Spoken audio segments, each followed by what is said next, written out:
Patriots Super Bowl. And so I after week one, I don't see any reason to rain on that parade. But it is just week one of 16. So, this is true. Zeke had 53 yards, averaged 4 yards a carry. Pretty good, 13 touches. Pretty good for a guy that's been holding out. I just think that they looked ready to play. Dak Prescott definitely looked ready to play. Amari Cooper had a great game. And so their defense came to play. The question in that game is, how long are we going to see Eli Manning with Daniel Jones sitting there behind him? But I think Eli will play for a while longer. I mean, Eli wasn't the reason they lost that game. I mean, he wasn't too bad. 300 yards, 30 for 44, touchdown. I mean, is this what Eli is relegated to now? Not the reason they, not being the reason they lost the game. Is that really what he's relegated to? Like not the reason they lost, but also you kind of want your leader and quarterback be the reason you win. And not just something that didn't cause you to lose, It sounds like, because when you put it that way, he just seems to be more of a detriment.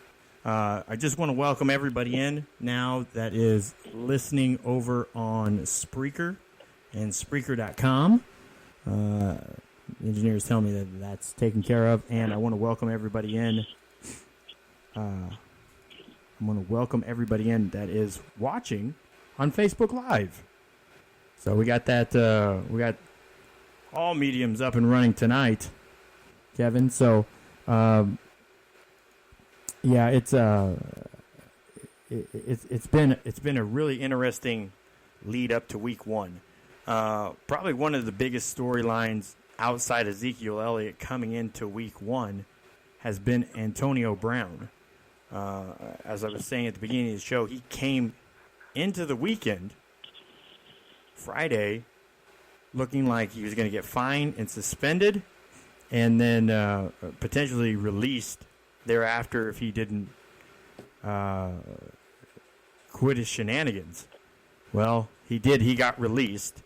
The Patriots picked him up, but there are new reports that are out that is Antonio Brown is being accused of sexually assaulting a former trainer, and the lawsuit was filed today. So more off-the-field issues with Antonio Brown. There's from all that I know, the Patriots haven't decided to release him. And they may not. So we'll just have to wait and see where that is moving forward. But again, that lawsuit was filed in Southern District Court of Florida. So we'll have to see exactly where that goes moving forward. And this is something that was alleged back in June of 2017. So again, with Antonio Brown, I guess like I said, the biggest advice we had, my biggest advice for him was just, man up, pick a helmet, and get to work. Start showing off this work ethic that everybody talks about and everybody seems to praise and everybody says, it's undeniable. You get him on the field and he makes everybody better at practice. That's the thing is, we saw in Hard Knocks, I've heard from staff and players that, when he's there, he is unstoppable. Unfortunately, when he's there are those times that are fewer and far between. Just missing practice without any explanation, without any excuse. Not because of training, not because of injury, just missing practice. I know that there are some rumors that he may have try to engineer his release there, which may be true, but if it's about the business part of it, it was a terrible business decision because he loses $15 million in the process of it. And then basically when you sign, and this is what people don't realize, if you sign with the Patriots and that doesn't work out, that says your career's done. That's what that says. If you couldn't make it work with the Patriots, and they seem to make a lot of people work, you are uncompromising in your ways. And you're just not willing to buy into the team because that's ultimately their thing. Buy into the team, and we will win. And you'll get paid what we pay you. But ultimately, you're going to win championships. And we'll always have a team around you to be able to do that. And you'll compete. But that's the thing is, you know, he doesn't seem like a guy that is willing to do that. So it may be a career for Antonio Brown. We'll see. Again, like I said, the latest news coming out, a lawsuit was filed against Antonio Brown today, and then this is just coming out here as the show airs, so this is breaking news, accusing him of sexual assault from a former trainer. And according to that filed lawsuit, it says that he forcibly raped her. So these are the words from the lawsuit and the statements that are out tonight regarding Antonio Brown there. So it's a wait-and-see situation with Antonio Brown. So what do you make of Antonio Brown moving forward, Kevin? I'd be surprised if we actually see him play again. I was rather shocked that the Patriots picked him up, especially at that money. But with this sexual assault charge, which is with his past, it's probably credible. I don't know. I'm not an attorney. I'm not a prosecutor. But, I mean, if I'm the Patriots, I'm sure there's a clause in there somewhere that says any more problems than, you know, your $9 million guaranteed or whatever it was he signed for. I think it was $9 or $10 million guaranteed. I'm not is gone. I mean, he's already pissed away $29 million guaranteed from the Raiders. I don't know what the guy's thinking. I think he's unstable. I think he's a liability to any team that has him. And I don't think he belongs in the league. And I'm tired of talking about the pool. I mean, yeah, I'd rather talk about the guys that are out there playing really good football, you know, as opposed to a guy that is basically doesn't care about anybody but himself. And that's pretty evident. And so if he plays again, fine. I mean, this latest, I mean, if he is guilty of these accusations, I don't know who's going to touch him. I wouldn't touch him as a general manager. I mean, why? I mean, why would you even go there? I mean, look at what happened in Oakland, right? Yeah. He's got the foot issue. I mean, he had more drama in 3 weeks than most players have in their entire careers, right? The foot issue, the helmet issue, not showing up.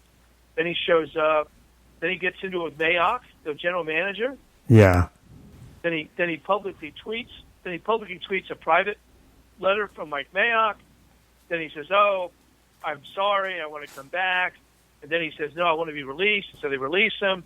You know, it's just more drama than anybody. And the Raiders played terrific last night. I don't know if you watched the game. It was on pretty late. Yeah, I got a good portion of it and the highlights, and they didn't seem to miss him. And that's the thing. That's kind of what Gruden was hitting on. You know, we're here to play with the guys that we have, and that's kind of always his message. But obviously they didn't miss him. You know, there was rumors he wanted to be released because he didn't think he had a good enough quarterback or, you know, whatnot. You know, that's the thing is he was in a good situation in Pittsburgh. He made it hard for himself there because of his own doing or undoing, and he got exactly what he wanted. and the money and the guarantees and to be a star again with a quarterback that has been a Pro Bowl quarterback before, and to be in that spotlight. And again, he jerked that around. That's the thing is, Mike Mayock and Bill Belichick are actually pretty good friends. So I don't know how the vetting process was for Antonio Brown, if they decided, if he called Mike after he was released or vice versa. Obviously, if it was enough for Mike to release him, it's kind of peculiar to me that Bill would go ahead and pick him up. Maybe it's kind of a, I mean, they have Gordon there as well. So, they seem to be able to bring in guys or have guys around there that have some sort of character issues that, again, this is why I say the end of many players' careers, especially troubled players or players that end up getting in a bit of trouble. The last line that they have is the Patriots, because the Patriots take chances on guys. Again, it's at a discount, but they do. So we'll see. We'll see where this goes moving forward. Again, it's a civil lawsuit. From what I can see here, there is not criminal charges that are filed. So I'll keep an eye on this and keep people updated on this situation moving forward. So what do you watching the Raiders, though, kind of just moving back to the team itself? Did it look to you like they're ready to go out there and start competing? Is it something for Raiders fans to get excited about? Well, I mean, obviously, let's stack the truck up a little bit. It's week 1 in the NFL, right? So there's always overreactions. But Denver has a pretty good defense. At least they have. Derek Carr looked very efficient, 22 for 26, 200 and some yards, 259 yards, a touchdown. Controlled the ball game. John Gruden called a good game. I mean, they did some creative things on offense. They got the rushing game going. So seriously, yes, I think there's a good friend. My wife's uncle is a huge Raiders fan. He lives here in town, and we were texting last night during the game. They're promising. I mean, they don't look like the train wreck that we saw last year. Yeah. And I think that it's not like they didn't have Antonio Brown for most of camp. I mean, it wasn't like he was in practice. Yeah. He hardly played at all. He wasn't taking up much space to begin with. He's not a big weapon. He wasn't counted on. The rest of the team bonded together. He left. They look pretty good. I mean, now they have what I believe is one of the toughest schedules in NFL history, because of who they have to play. I mean, that was stated last night on the broadcast. I haven't studied the schedule in depth, but I'm just looking at their schedule. They play the NFC North, which means they play the Vikings, Bears, Packers, and Lions. That's hard. Okay. They play the AFC South, which is a little bit of a break. Colts, Texans, Titans, Jaguars, and their own division stuff. You've got the Chiefs and you've got the Chargers, who are really good, and then you have the Broncos, who are pretty good. And then you've got them. So they have a rather daunting schedule if you look at that, right? I mean, the soft part is the AFC South. The Colts with Andrew Luck retiring and going with Jacoby Brissett. We'll see how they do. They lost yesterday. The Titans, obviously, are they as good as they played yesterday, or the Browns just have a tough time coming out of the chute? We don't know any of that in week 1. But no, I think the Raiders have a lot of cause, and their defense looks really good. And so they were playing. They did one of the worst defenses in the league last year. They show up last night, looked pretty good. Now that game was at home, Monday Night Football, a lot of emotion. A lot of stuff going on last year in Oakland.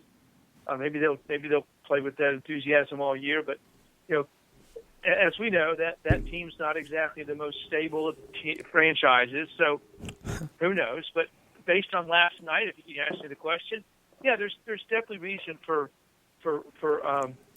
promise among Raiders fans. I would say I was impressed with how they looked. They looked very sharp. And not a lot of penalties. They played really well. And Derek Carr looked very, very good last night.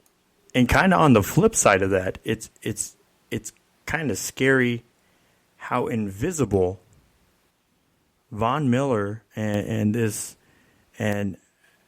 how mediocre this defense has become for Denver. They got no sacks. They didn't put a ton of pressure on Derek Carr, and then on the ground. On top of that, they give up. They gave up 85 yards and 2 touchdowns to Jacobs alone. So it makes you wonder. I mean, they gave up average 3 yards. Oakland was getting 3.5 yards a carry. You want to push towards 4, but anything over 3, most coaches will take, because if you're 3 yards, you come up, you're 4th and short, and usually if you can get 3 yards a carry, you might go for it on 4th. But you want to get 4 yards a carry this way. It's you're dealing with 3rd and short and converting on 3rd and short. But it's kind of a tale of 2 stories here. On the other end, Joe Flacco. I mean, he was 21 for 31, 268 yards and a touchdown. He didn't play bad.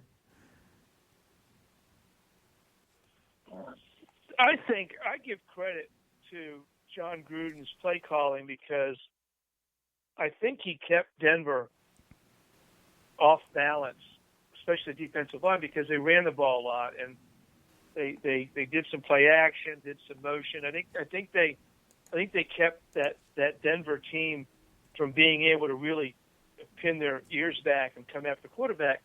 Plus, Oakland had the lead the whole game, and so Denver in the past, and they went Super Bowl those 2 times with Peyton Manning. Their MO was to get out in front and then play pressure defense. But they were behind the whole game. And so, Gruden was able to control the ball a little bit. Derek Carr was sharp. So I think that, from that perspective, we've got to give Oakland credit offensively in keeping Denver off balance, especially the defensive line, linebackers. And so, but that's Gruden's strength. I mean, the guy is, most coaches should get a pass their first season, because you got to try to get the right personnel around you. He won a Super Bowl in his first season with Tampa Bay with Dungy's guys. As we've talked about, I mean, that was that was Dungy's team, right? And so Dungy had set the stage for John Gruden very nicely to come in and win a Super Bowl. So last year he was getting, he got rid of Khalil Mack. He let Amari Cooper go. And I think now we look at it more of letting talent go, but I think he wanted Gruden's guys, right? And these guys seemed very united last night. There weren't any problems. Antonio Brown, the one fly in the ointment's gone, and so I think that they have a very unified team, and I think it showed last night. The defense played with a lot of enthusiasm. They were flying after the ball, and that's what you want to see, in the NFL, because a lot of teams don't do that. They're more businesslike, but last night they played a lot of enthusiasm. We'll just see how that goes. I mean, like I said, we can repeat it.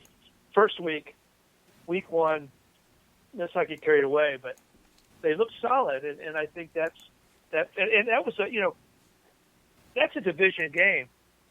I have an idea that some of the NFL should probably consider if they're not going to do anything with the preseason, just leave it like it is, which is a train wreck, then I believe that the first week of the season, because teams aren't preparing and stuff, I believe the first week of the season that the NFL should not schedule any division games the first week of the season because they're too important. They should schedule the interconference games the first week of the season. Let the teams play an opponent in the other conference because that game has the least relevance in a tie-breaking situation at the end of the season. Because that Dallas Giants game and Eagles Redskins game, those are big games. I mean, those should be big. And then the Redskins play the Cowboys next week. So the Cowboys opened with two, and the Redskins both with two division games in a row. Well, and I don't know. That's just a thought. The Cowboys. That, if you're going to do this, the Cowboys are a unique story in and of itself because they open up with three teams that the biggest issue with those three teams is their run defense. So they should be able to get, regardless if they had Ezekiel Elliott or not, they should do well running the ball the first 3 games of the season.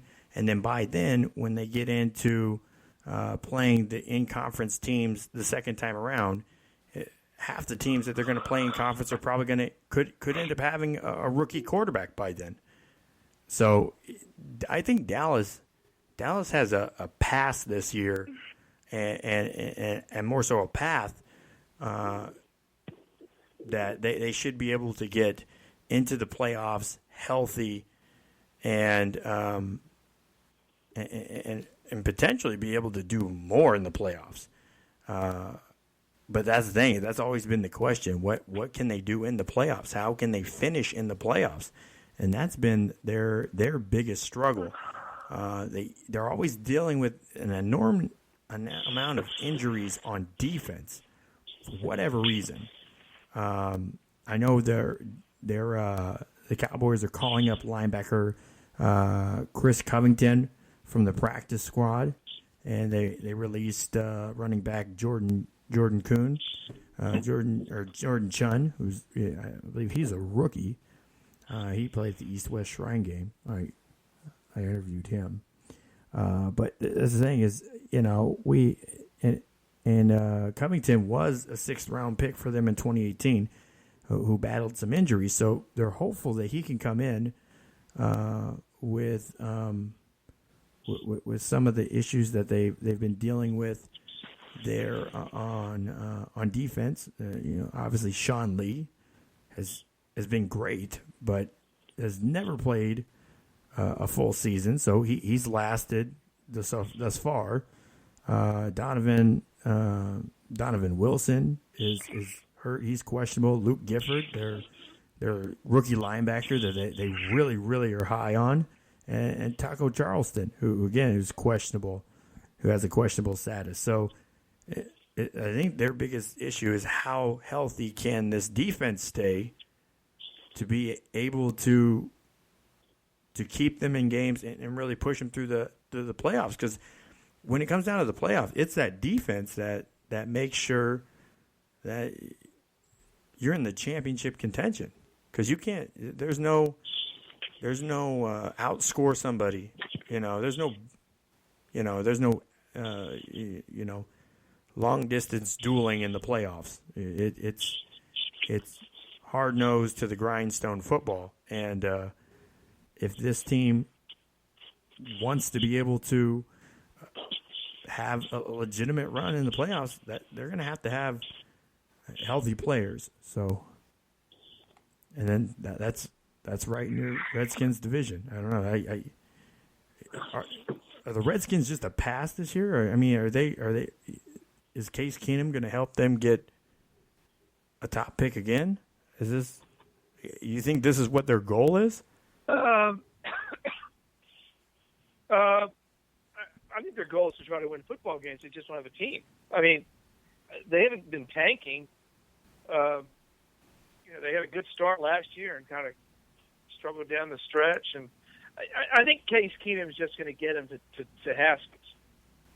I think that's the plan. I mean, And I think the Giants are in the same boat with Eli Manning. I think Eli Manning's going to get him to Daniel Jones, sometime in the last third of the season. So, the Redskins, open at the Eagles and host the Cowboys. That's a pretty tough start. Eagles and Cowboys, I think, by most people's predictions, are playoff teams. The Redskins are not. And the schedule doesn't exactly work great for the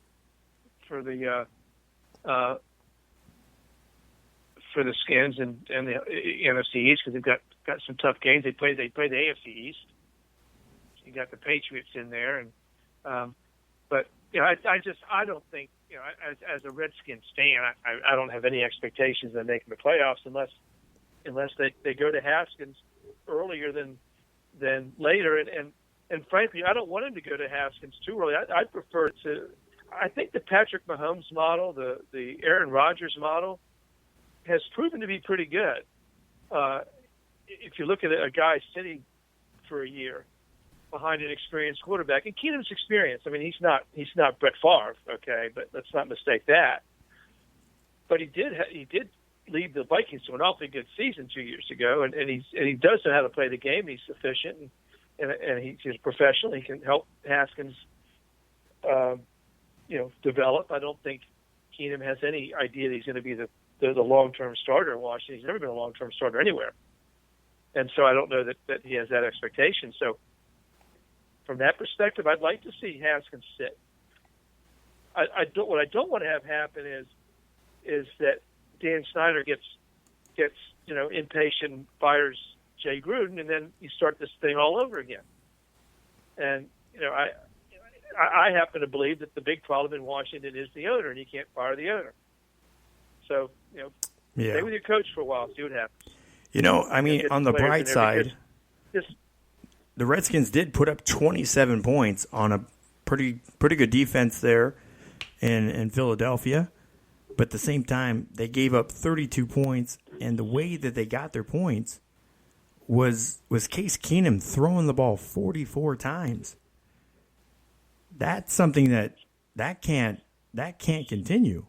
Yeah, he was 30 for 44, 380 yards and 3 touchdowns. But asking your quarterback to throw 44 passes in a game, that's such a heavy workload. I mean, Sproles had 9 carries. A lot of that, but a lot of that too was in junk time. I mean, the Redskins, they were down a couple scores, and they had to come down in a 2-minute drill and try to get.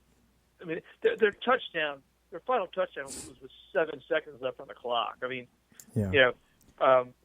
the Eagles were playing soft and let them go on the field. But they only they only ran the ball 13 times the whole game.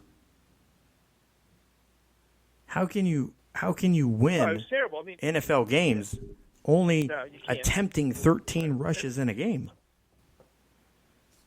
Well, and you can't. And you've got your best. You've got one of the all-time great runners on the sideline, healthy, in street clothes.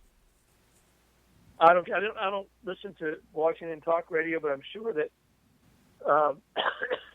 yesterday there were a lot of callers calling in and going, "What the heck were they thinking? Not playing Adrian Peterson?" And they jumped up 17-0. Just think if they had Peterson in the lineup with a 17-0 lead. He averages. Doesn't he have one of the highest averages per carry in NFL history? Yeah. I mean, the guy's a machine. He was a Pro Bowl. He was in the Pro Bowl last year. He's literally a phenomenon. He was their offensive MVP. He was their offensive MVP last year, and you put him on the sidelines in street clothes. I don't get that. Now, there might be more to it. You don't know. Didn't he start there like week 4 or something? Unlike some teams, some teams don't air all their dirty laundry in public. So, I don't know, but maybe they, now he is 35, 34, 35. it might just be that Jay Gruden doesn't think he has 16 games in him. And maybe if you're going to rest load him, management. Isn't that what they the call Eagles it? The kids call it these Well, days? Load management? And the Eagles have a very, very good run defense. So maybe you go, okay, we'll just sit him out today, and we'll activate him against the Cowboys and get him all fresh, see what happens next week. And Now, if there's logic to it, I guess. Darius Joyce is doubtful, by the way. His I can status see is that. doubtful. I'm looking at the injury report right now. Adrian Peterson isn't on the injury report, but Darius Joyce is. He's doubtful. So, Yeah, so we're probably going to see AP against the Cowboys on Sunday, and we'll see what the Redskins do. I mean, so for the Redskins to have to come out of the chute with Eagles Cowboys right out of the chute it's tough scheduling. That is absolutely tough scheduling. And you got to play them. You got to play them twice. Now, they play the Cowboys next week. They don't play them again until the end of the season. I think it's the last game, which will most likely be meaningless to the Redskins. It's the last game of the season, which in all likelihood will be meaningless to the Redskins, but it could mean something to the Cowboys. Depending on tiebreakers and where they are in the playoff hunt. Because obviously the Rams are going to be in there. The Seahawks looked pretty good yesterday. So the Eagles, Cowboys are going to be battling for that NFC East. I don't believe the Giants and Redskins are going to be in the mix this season. And so the Cowboys are probably going to be fighting for playoff. And that was a big win, by the way. I didn't even mention the opening game Thursday night. That wonderfully exciting 10-3 Packers-Bears game on Thursday night. But that was a big game, right? Because the Packers got a road win in the division. And the Bears got a field goal kicker to put it through the uprights. Yeah, he did. Which is fair. Only points. Which is fair. So, yeah, but so that was a big game as well. So you have so it's of course, historically, of the 12 teams that made the playoffs the year before in the NFL, historically, anywhere from 4 to 8 of them don't make it the next year. Yeah. Minimum 4. So, yeah. So who's not going to make it, right? You can look at it. Some of these teams are not going to make it. Is that the Bears? Who is that? I mean, who's that going to be, right? And then that means 4 to 8 new teams get in there. Who's that going to be? A lot of people were picking the Steelers, but after Sunday, I'm not sure. I'm not sure many people have the Steelers high on the list. Yeah. But once again, they're having to make some adjustments, and we'll see. I mean, the Patriots were surprisingly solid. They usually take the month of September to kind of figure things out, but they seem to have figured it out pretty quickly. So. They look good, so we'll see. Speaking of that game between the Steelers and Patriots, just a quick shout out to Rex Burkhead, 44 yards in that game. Show me. Yeah, wake me up in week 5 and let me see what the records are. This isn't the right? NBA. You don't get to do that in the NBA. There's only 16 games. Well, okay, but so wake me up and give me 3 games to assess. We know although that every game in the NFL is more meaningful than in a lot of other sports as far as regular seasons go. The first couple weeks are usually where all these teams kind of either boom and they look great or they struggle and they look terrible.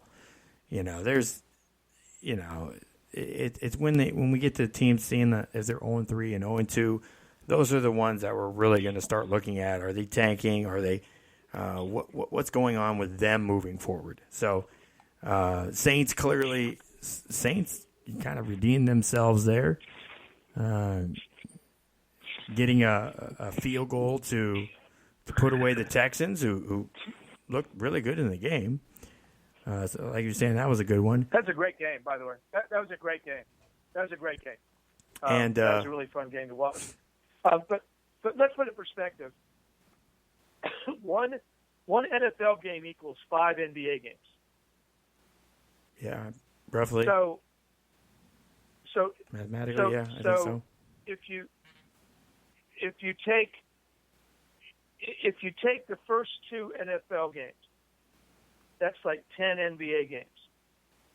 And how many times do we look at the NBA and go, they're only 10 games in, right? So, give me a couple weeks. Now, there are a lot of statistics. If you lose your first 2, your chance of making the playoffs, are 40%, 50%, something like that. Okay, but let's give me another week to see where we are with these teams. I mean, Dallas Redskins. It's a rivalry game.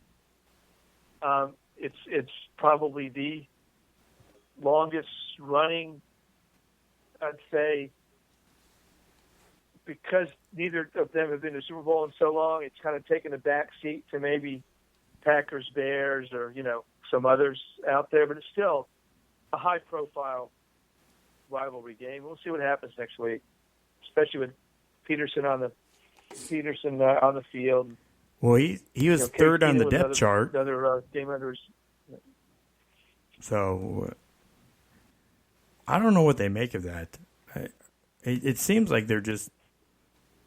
Yeah, I don't know if it's just load management.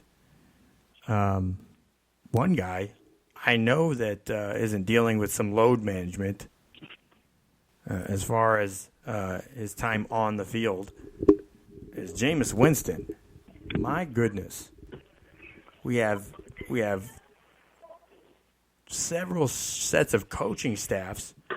Lovey, he brings him in because he sees him as an answer, and then with Dirk Cutter, and he seems to look good in that rookie year kind of under Cutter, so they get rid of Lovey and they keep Cutter. And then Cutter, because Cutter was the guru. Cutter was that guru, and he was going to fix it, so Jameis could play football, and he'd be good. But it didn't seem to work out, and the guru didn't really fix it.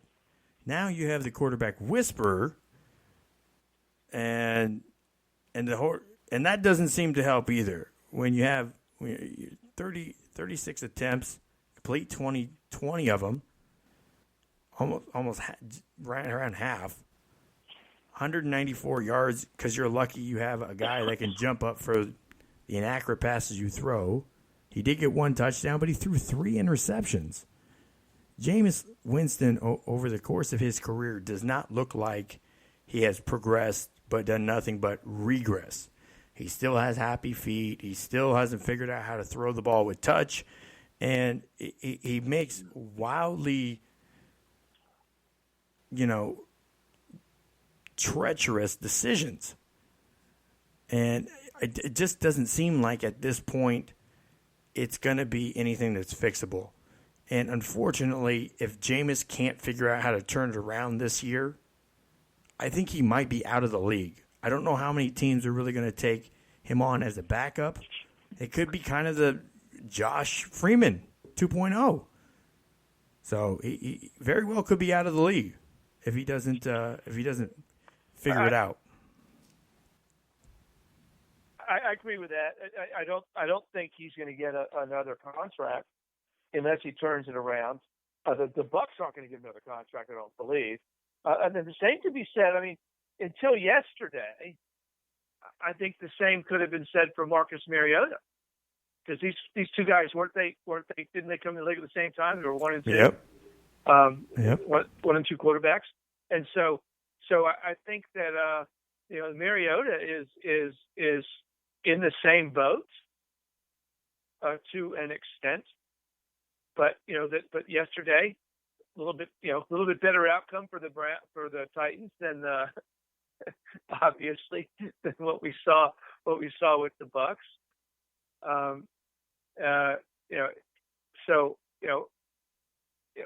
Mariota, I mean, 14 for 24, 248 yards and 3 touchdowns. I mean, that's not a massive, that's not a massive passing day, right? No. Now right? I mean, he didn't have to, but Derrick Henry rushes for 84 yards. It's big. The team rushed for 123. But the Browns just were horrible. Just horrible. I mean, Baker Mayfield threw 3 interceptions. I mean, that's the difference. I mean, Mariota 3 touchdowns, no interceptions. Mayfield 1 touchdown, 3 interceptions. His line looks a whole lot like Jameis Winston's, doesn't it? Yeah. But Jameis is in his 4th season, and Mayfield's in his 2nd. So, but that was was clearly the Browns laying the egg at home. But speaking of that, yeah, I totally agree with you that if Jameis Winston doesn't improve and doesn't show, now he also has some off the heel issues as well. So he has a lot to fix. And I don't know if he's going to be able to fix them.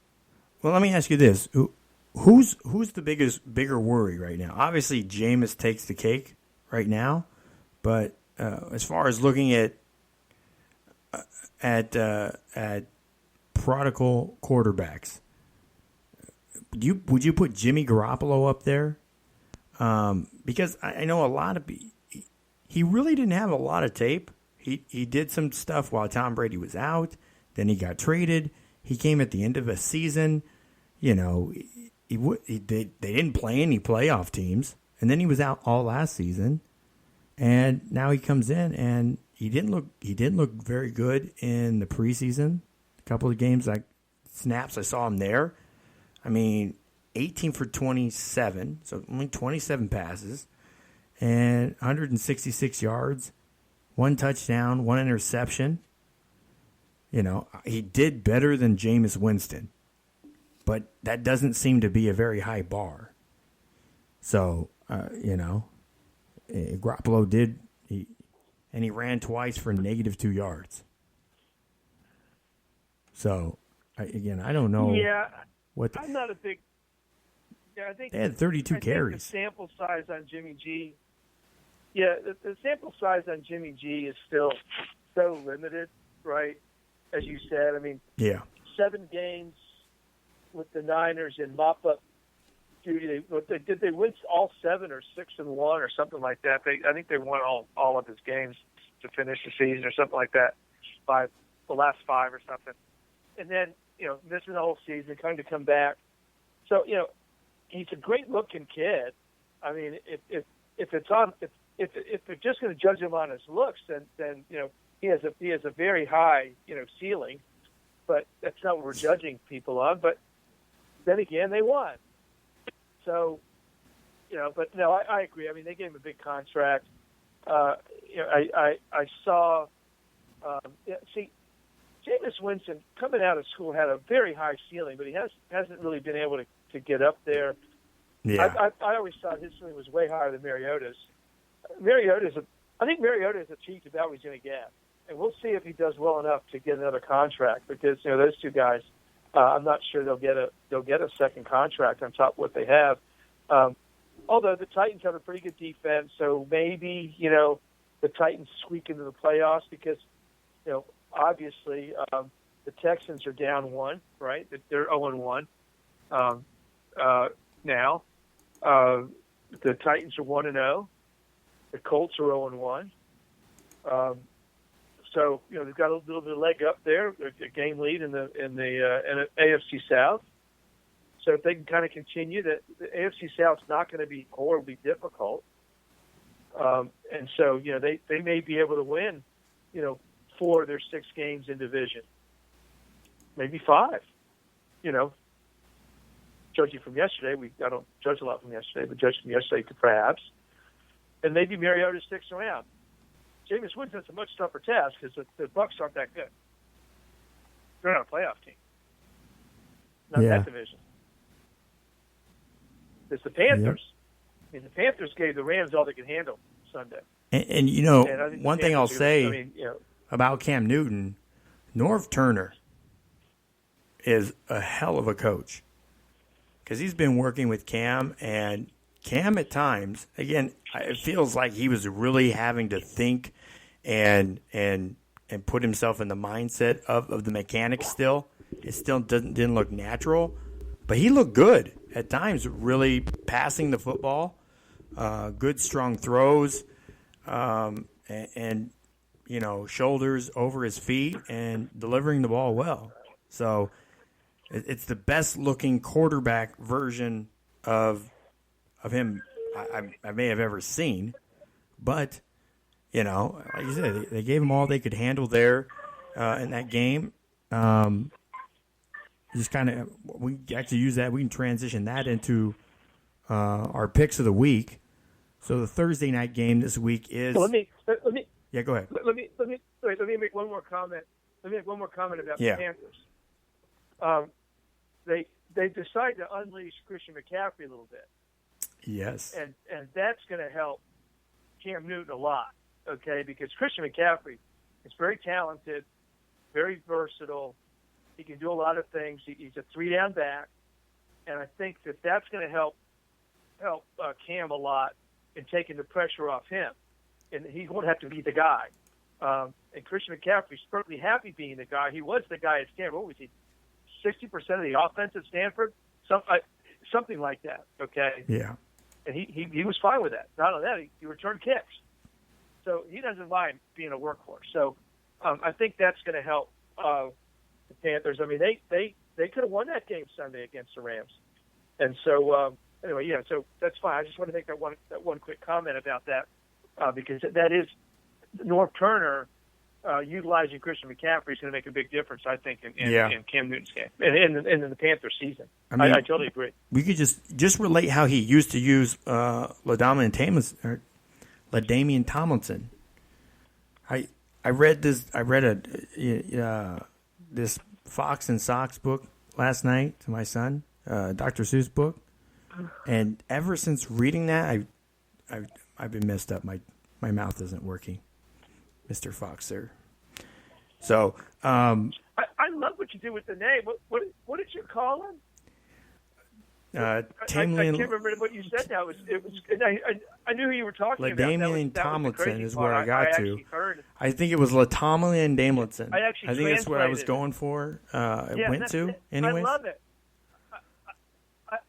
love it. I love it. Read more Dr. Seuss, and then you give me some tests on who you're actually talking about. But I got it. And, yeah, it sounded perfectly normal to me.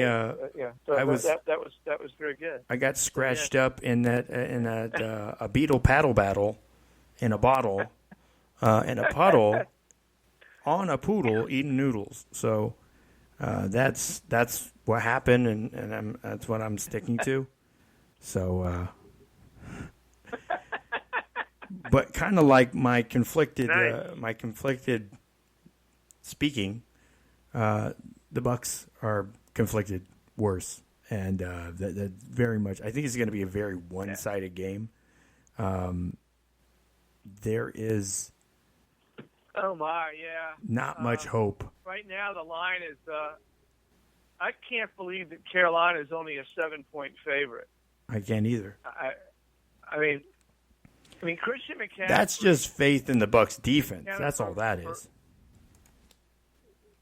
For over 200 yards. Yeah. 209 yards from scrimmage on Sunday. Christian McCaffrey. I mean, you've got the short week on the road. This is usually a death knell for the NFL teams. So I hate those Thursday night games. Because I think they're going to be, I think the competitiveness suffers in the league. I know why they do it. It's a good deal. I watch. I mean, we all watch. I mean, it's not like we don't watch. And I don't think the Bucs have ever beat Carolina on a Thursday night game. I can't remember the last time the Bucs won a Thursday night game, but I remember the first Thursday night game they played. It was terrible, and then they had one night. It was a color rush night, and it was again more terrible. But the Bucs been doing a lot of losing, so without looking it up, I can't. Sorry, I can't tell was cruel. you exactly. That was pretty harsh, wasn't it? When's the last time they won a game? Anyway, it was.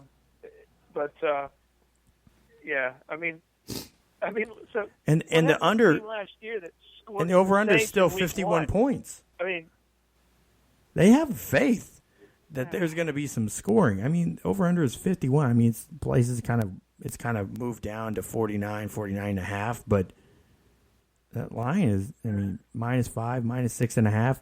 It's not even a touchdown favorite. And Carolina held it in there against the team that went to the Super Bowl last year. So they got their weapons back. If the Panthers might be the best. Panthers might be the best 0-1 team, in the league right now. I mean, seriously, they're good. I think they're going to be good. If they can keep McCaffrey healthy, which is a tall order. He's not a big guy. I mean, he's strong, but yeah, he's not a big guy. And with that workload, he's strong like bull. I mean, he had 29 touches. 29 touches the other day. I'm not even sure I'm not sure. I don't know if he returned or not. Did return duties or not? I did not see that game, but 19 carries, 10 receptions for McCaffrey. That's actually a pretty modest workload for him. I mean, I think he can handle that for an extended period of time. Because the receptions don't take nearly because his receptions are generally outside, and then he runs out of bounds, kind of thing. And so, I think he can handle that for the time being. And if it takes pressure off Cam Newton and lets Cam stay in the pocket, and not have to use his feet as much and take that much punishment, I think that's a benefit to the Panthers for sure. Now, and I think Thursday night's going to be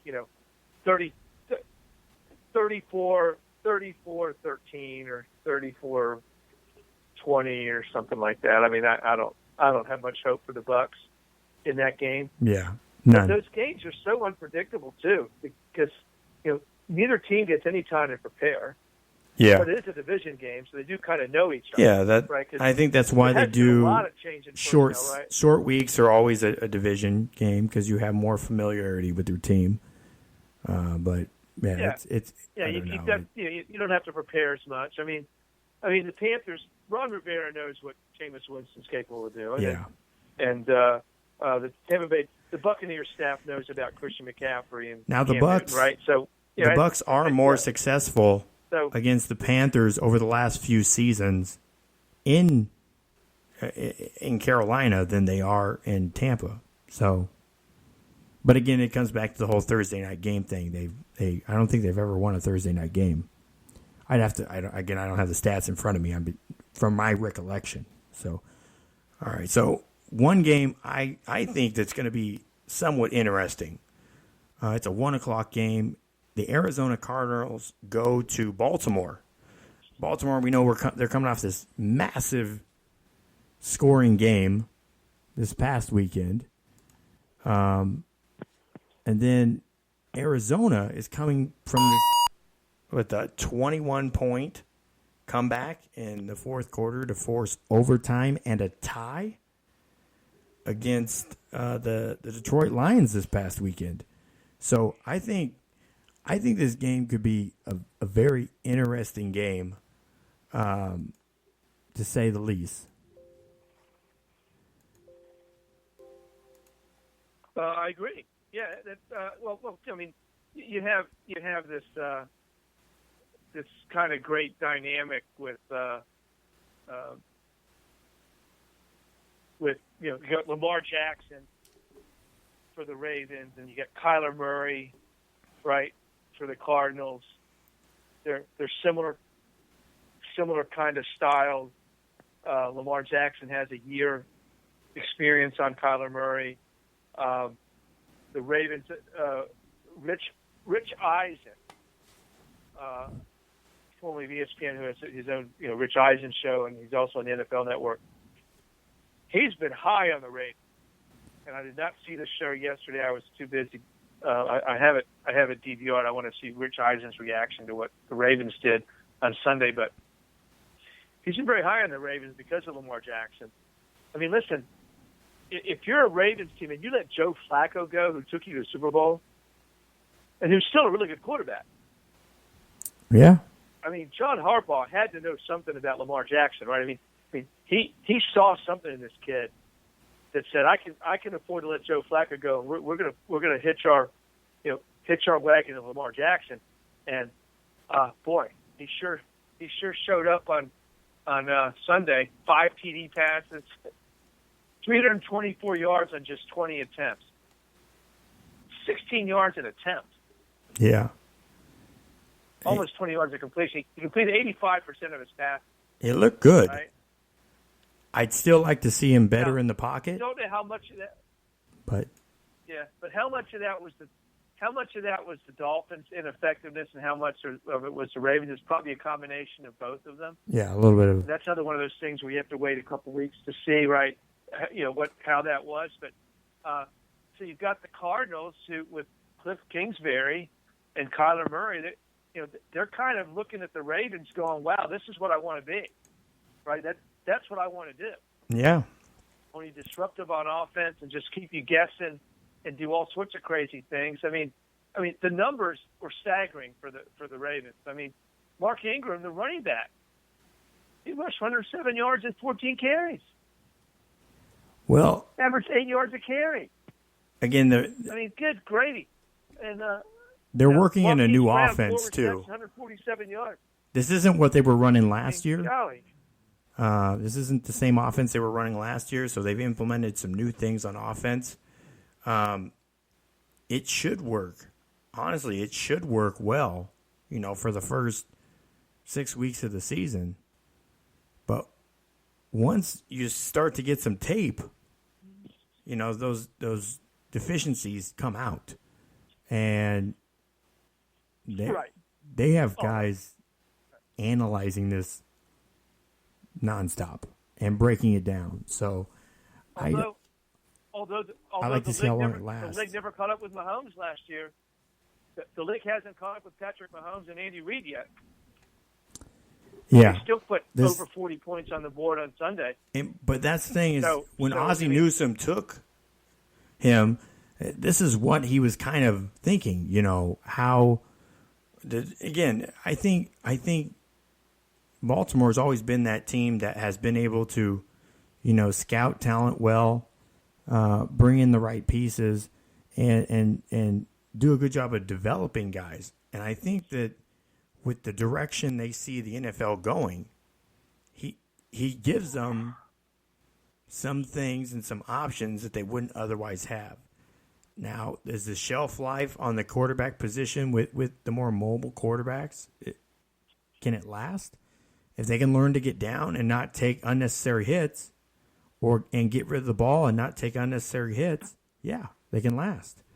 Russell Wilson's been a model of that, but how many other guys can carry that out? Well, who the backup is in Baltimore?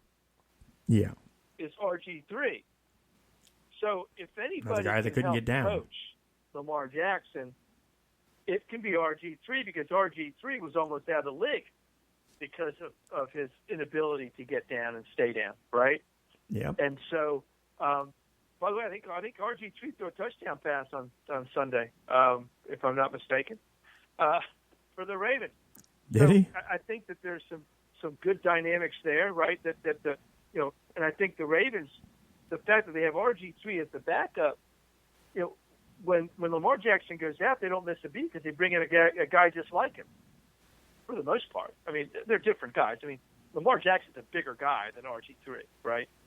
But they both have a pretty good arm. They both can run. They're both good quarterbacks. I mean, and they were both, if I'm not mistaken, Heisman Trophy winners. Is that correct? So, in that respect, I think that there's John Harbaugh has to be thrilled. The coach of the Ravens has to be thrilled with what he has. I mean, yeah. that first game was a beatdown. I mean, that was an absolute beatdown. Now, the Dolphins are a team that hardly anybody knows anything about because they're so boring. There's nothing going on with them. You don't know anything about them. Yeah. And so we'll just have to see. But clearly, the Ravens have found something offensively, and they've always had a pretty good defense. And so, if you want an overreaction from Week 1, here's mine. The Ravens are going to win the Super Bowl. There's my overreaction from Week 1 for not so the NFL. fast there, Kevin. Not so fast. I think Arizona may have something in them this week to keep it tight. Of course, so not so fast. And now I'm still gonna I'm not gonna. I can't go away from the Patriots, not after they dismantle Pittsburgh like that. And this week. And the so, Patriots Miami line was a 14.5 line. I talked to one guy online, a wise guy online. He said it should be closer to 24.5 points, but it's at 14.5. Do you think that's a fair 24.5? You think they could cover that? The New England at Miami. Which game is that? New England at Miami. I think it's 14.5 right now. Well, and the reason it is that is because historically, if you look back on it for many, many years, the worst game the Patriots play every year is in Miami. For whatever reason. I don't know if it's the strip clubs. I don't know if it's the weather. I don't know if it's just, Tootsie's. That's what whatever. it is. It's Tootsie's Cabaret. That's I have no idea. The Undertaking. I have no idea what it is. But that's off the cuff. I would never accuse the Patriots of going to strip clubs. I know they do massage parlors. My point being, for some reason, they underperform. They underperform in South Florida. They always do. So that's probably one of the reasons that line is what it is, because historically that's been the worst game of this. And not only underperformed, I think, and it wasn't fair to talk about this, but I want to say that the Dolphins have a winning record against the Patriots in Miami the last 10 years. And so, it's I cannot confirm or deny that. That's interesting. I'll look it up. But it's close. Yeah, you can look it up. But it's traditionally the Patriots have not performed well down there, no matter what, no matter how good or bad the Dolphins are. And based on Week 1, now the line I'm showing here is 18.5 for the Patriots, minus 18.5, which is by the way an enormous line in pro football. 18.5. That's ridiculous. That is. It really is. It's enormous. What's the biggest line? Do you know? This week?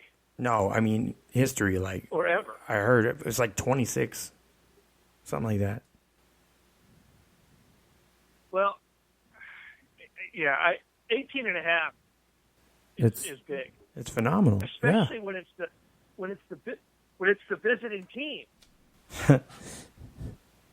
So what they're saying is they're actually saying it's a 21.5 point line, or between 20 and 22, 23, but they give Miami a few points for being the home team. Yeah, 3 usually. And in this case, they're probably getting the full. And in this case, they're probably getting the full 4 or 5 points differential because of the Patriots' history in Miami. So yeah, your wise guy's probably right. It's probably more like if you were to play on a neutral field, or if you were to play this game in the Foxborough, it'd probably be a 24-point line. That'll be interesting. That's enormous. All right. Well, let's move on over to college football. A ton of games this past weekend. We have some teams that have lost the luster of the hype. One of them may be Texas A&M, number 12.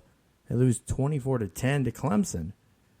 Is this Texas A&M team? Do they belong in the conversation of the top half of the top 25, or is this more like a bottom 25 team? Oh, I think they're a top 25 team. I mean bottom part of the top 25. Very difficult. Are they more of like a 20, well, 23? No, I think they're ranked about where they should be. I think they came out ranked. What are they? 16th this week, 17th. I think that they're probably that good. I mean, but they're in a brutal division. I mean, they still have to play LSU and Auburn, and Alabama in their own league. Yeah. I mean, in their own division. So, I mean, they may very well go 9-3 or 8-4, right? And still be a really good team. So I don't, it's hard to say now. They and A&M is the fourth best team in that division. And they're behind, I think, anyway. They're behind Alabama, they're behind LSU, and they're behind Auburn. But they're ahead of Mississippi State, Ole Miss, and Arkansas, and so and I don't think A&M has a brutal game in the other half of the conference, and so so I think they can go, but they're one of two teams that have to play. They do face Georgia, Alabama, and Clemson this season, and Georgia. And they do face Georgia. So literally three of the teams from the they have playoffs. Brutal schedule. Yeah, brutal schedule. Brutal. And so they're going to have to pick up. They're going to have to pick up a win somewhere against one of the teams ahead of them. And because they end up, their last two games are at Georgia and at LSU. Yeah. I mean, come on.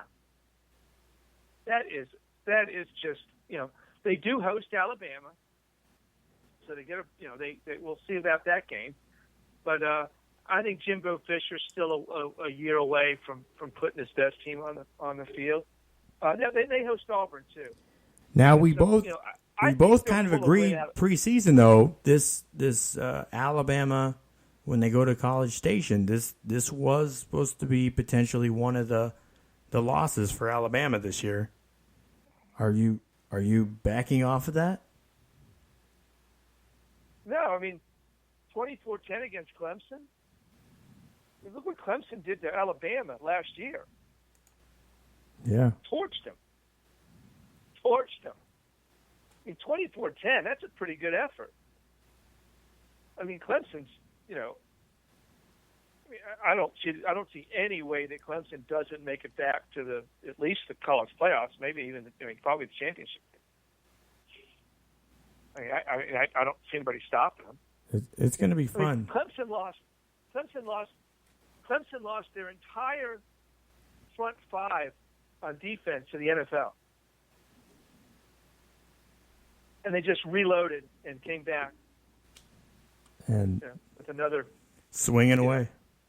Let me go to the phone lines real quick. Let me bring in another one of our contributors for college football and also the editor for boxing, host of the Boxing Source radio show you hear every Sunday on Blog Talk Radio and also over on the iTunes podcast section. James Bell, how you doing tonight, James? Hey, doing good there, Matt. What's going on? What do you make of Texas A&M? Obviously, Clemson's a tough team. They have a tough schedule. Is this a team that belongs in the top half of the top 25 teams, or do you think they're just kind of hyped because of Jimbo Fisher? What do you see out of them? I see it as hype from Jimbo Fisher because, for me, looking at assessing that game that they had against Clemson, they really couldn't do that much against Clemson with Kellen Mond there at quarterback. And that Mom was struggling for, most of the first half and part of that second half, and he ended up getting hurt in that game, and they really couldn't do that much at all. And this was supposed to be, the first real big game that Clemson was going to come in with. While they do have, all the weapons on offense with Trevor Lawrence and, Ross there, and pretty much all their skill positions have returned. They had to return, or they pretty much had to go in there with a new defensive line. All of the defensive linemen that they had from last year got drafted in the first round. So they pretty much had to come in there with a brand new defensive line, and they were still able to dominate Texas A&M up front. While it looked like Clemson was struggling a little bit in their first game against Georgia Tech, they still, were able to get through that game. And then this game, was a lot more decisive than last year's game was, So I'm not really buying too much into Texas A&M this year. This is what Fisher's second year at the helm at Texas A&M, so they're going to be going through, a couple of rough patches over the course of the regular season here, going through Clemson and, like they were saying, bookended by LSU and Georgia. So there's a lot that, they have to get through in this particular season. Yeah, and it's just I think we're really going to have to weigh them more after the Alabama game, because how they play against Alabama, I think that's going to tell us what we can expect at the end of the season. They came into this game ranked 12th, which, again, obviously, I mean, you held Clemson to 24 points. I mean, you still gave up a ton of yards passing. You gave up 260, 68 yards and a touchdown. You did get an interception off Tyler Lawrence, but you gave up 121 yards on the ground. You had two running backs over 50 yards, and two of them, one was averaging 7.1 a carry. And then you have on 11 attempts, and the other is 3.3. So you're giving up a lot through your defense. But if you're arguing on Clemson's side, if Mon doesn't throw the interception and fumble the ball away, that's two possessions. We could be looking at an overtime game. Yeah, but 388 yards in college, it's not a lot of yards. Not in college. I mean, that wasn't horrible. The trouble is they just couldn't move the ball against Clemson. They couldn't move the ball offensively. I mean, 388 yards on the ground points against Clemson. That's not a bad performance. No, I think Keller Mond put up a good performance. But they only had 53 yards on the ground. Kellen Mond had about 300 yards in the second half. Yeah. Last year. He put up. He had 5 carries, only got 1. Like, they couldn't get the run game going. So the issue I saw most with them was the run game, or lack thereof, for Texas A&M. Well, yeah, because they ended up losing their starting running back for the season in that game. Hamstring. So, but that's the thing, is the recruiting that Texas A&M has. Fisher, Jimbo hasn't lacked bringing in skilled players on any of his teams. There should be a guy behind there that should be able to provide some sort of support. If you look at Travis Etienne, a lot of guys look at him as a potential Heisman candidate. He only had 53 yards in the game. Lynn J. Dixon was the one. He went off. Yep. He had 11 carries, less carries, for 79 yards, 7.5 a carry, and a touchdown. His longest was 19 yards. It's not like he broke off some long run. He was just putting in work every time he got the ball. So you'd like to think, Yeah. I don't know. I think a game to look at is the Auburn game. Okay, that Auburn game is a couple weeks away.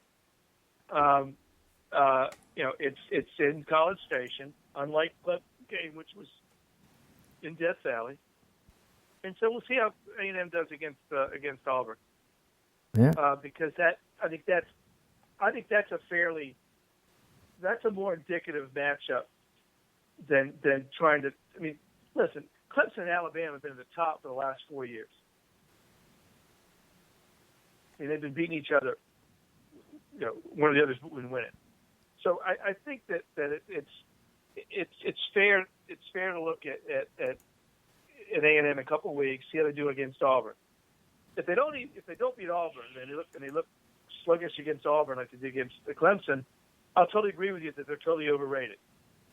But if they beat Auburn, who right now is ranked 8th, I'm not sure the 8th best team, but they're ranked 8th. And that's what we have to go on until the College Football Playoff Committee meets and does their own rankings. I think it's a big game. It's a 3:30 game on CBS. That'll be the feature game of the day, most likely, because A&M is probably not going to lose to Lamar. I wouldn't suspect. If they do, that'll tell us a lot more. But, Yeah. So I think that's a fair more. test. But that's a fair test for A&M, right? Yeah. To say, okay, Lamar. how good are they? No. Right? Auburn. Interesting statistic, though. Clemson, second week of the season. That game Who expected in College Station. A&M to win that game? By the time they get to that game in College Station, Texas A&M will actually only have one more game than Auburn in the state of Texas by that time. Stat of the day. Stat of the. Yeah. So I think that's more. That'll be more indicative of the Aggies than trying to take too much away from an early season game against the defending national champions and number 1 ranked team in the country. Oh, come on. We're supposed to overreact to them. stuff. Come on. Yeah. Take all the fun out of it. You take all the fun out of it. We want to overreact. Yeah, I know. We want to overanalyze it. Yeah. Come on. Right. Yeah, that's right. Just go and discount A&M totally because they lost by 14 to a great team on the road. Yeah. Okay. Bunch of I bums. But we'll see. Whoa. I'm just going off the injuries coming off that game. That's why I'm not, sold as far as So that's going to really, hurt them in the long run.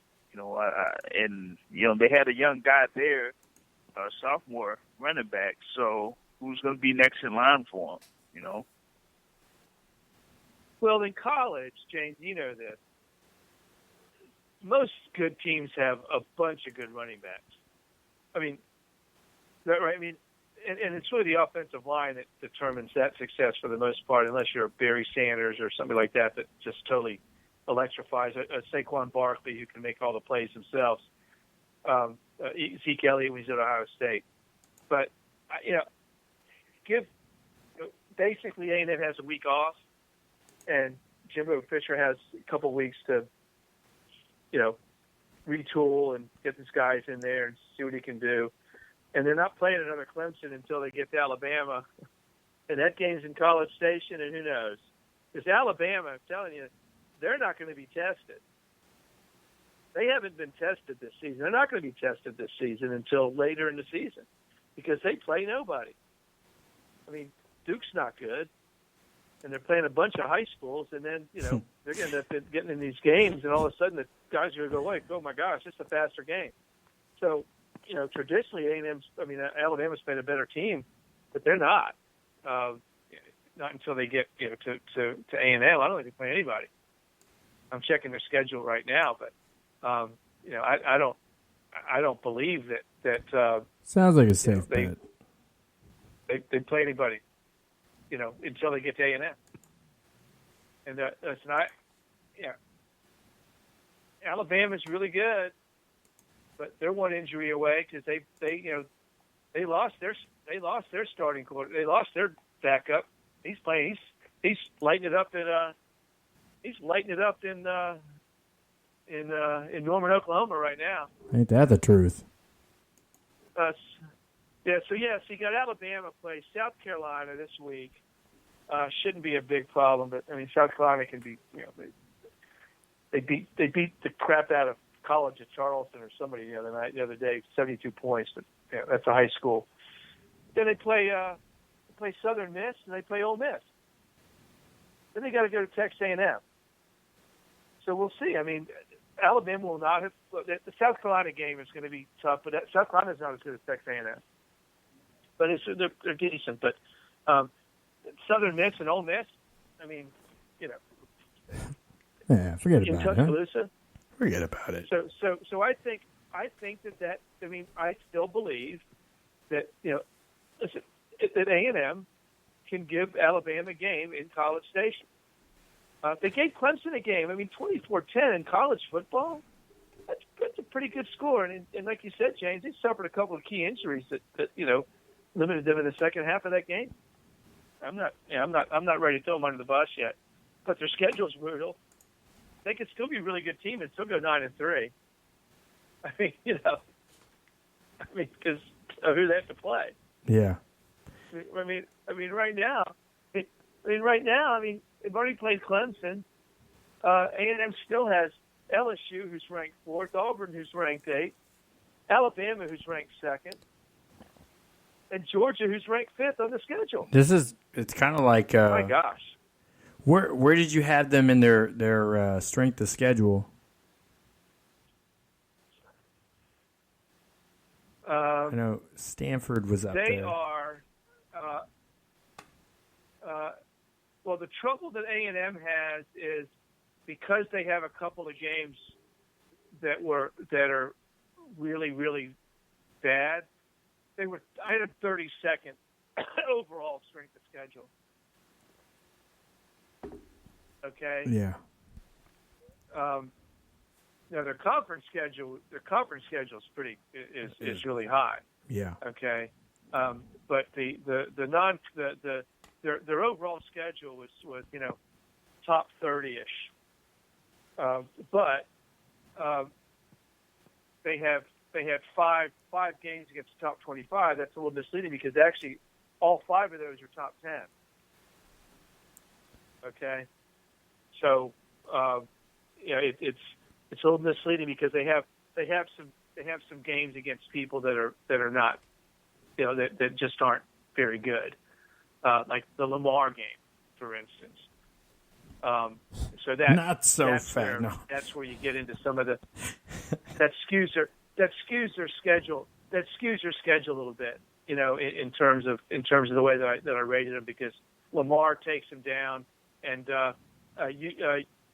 Texas San Antonio is 123rd among Division I schools.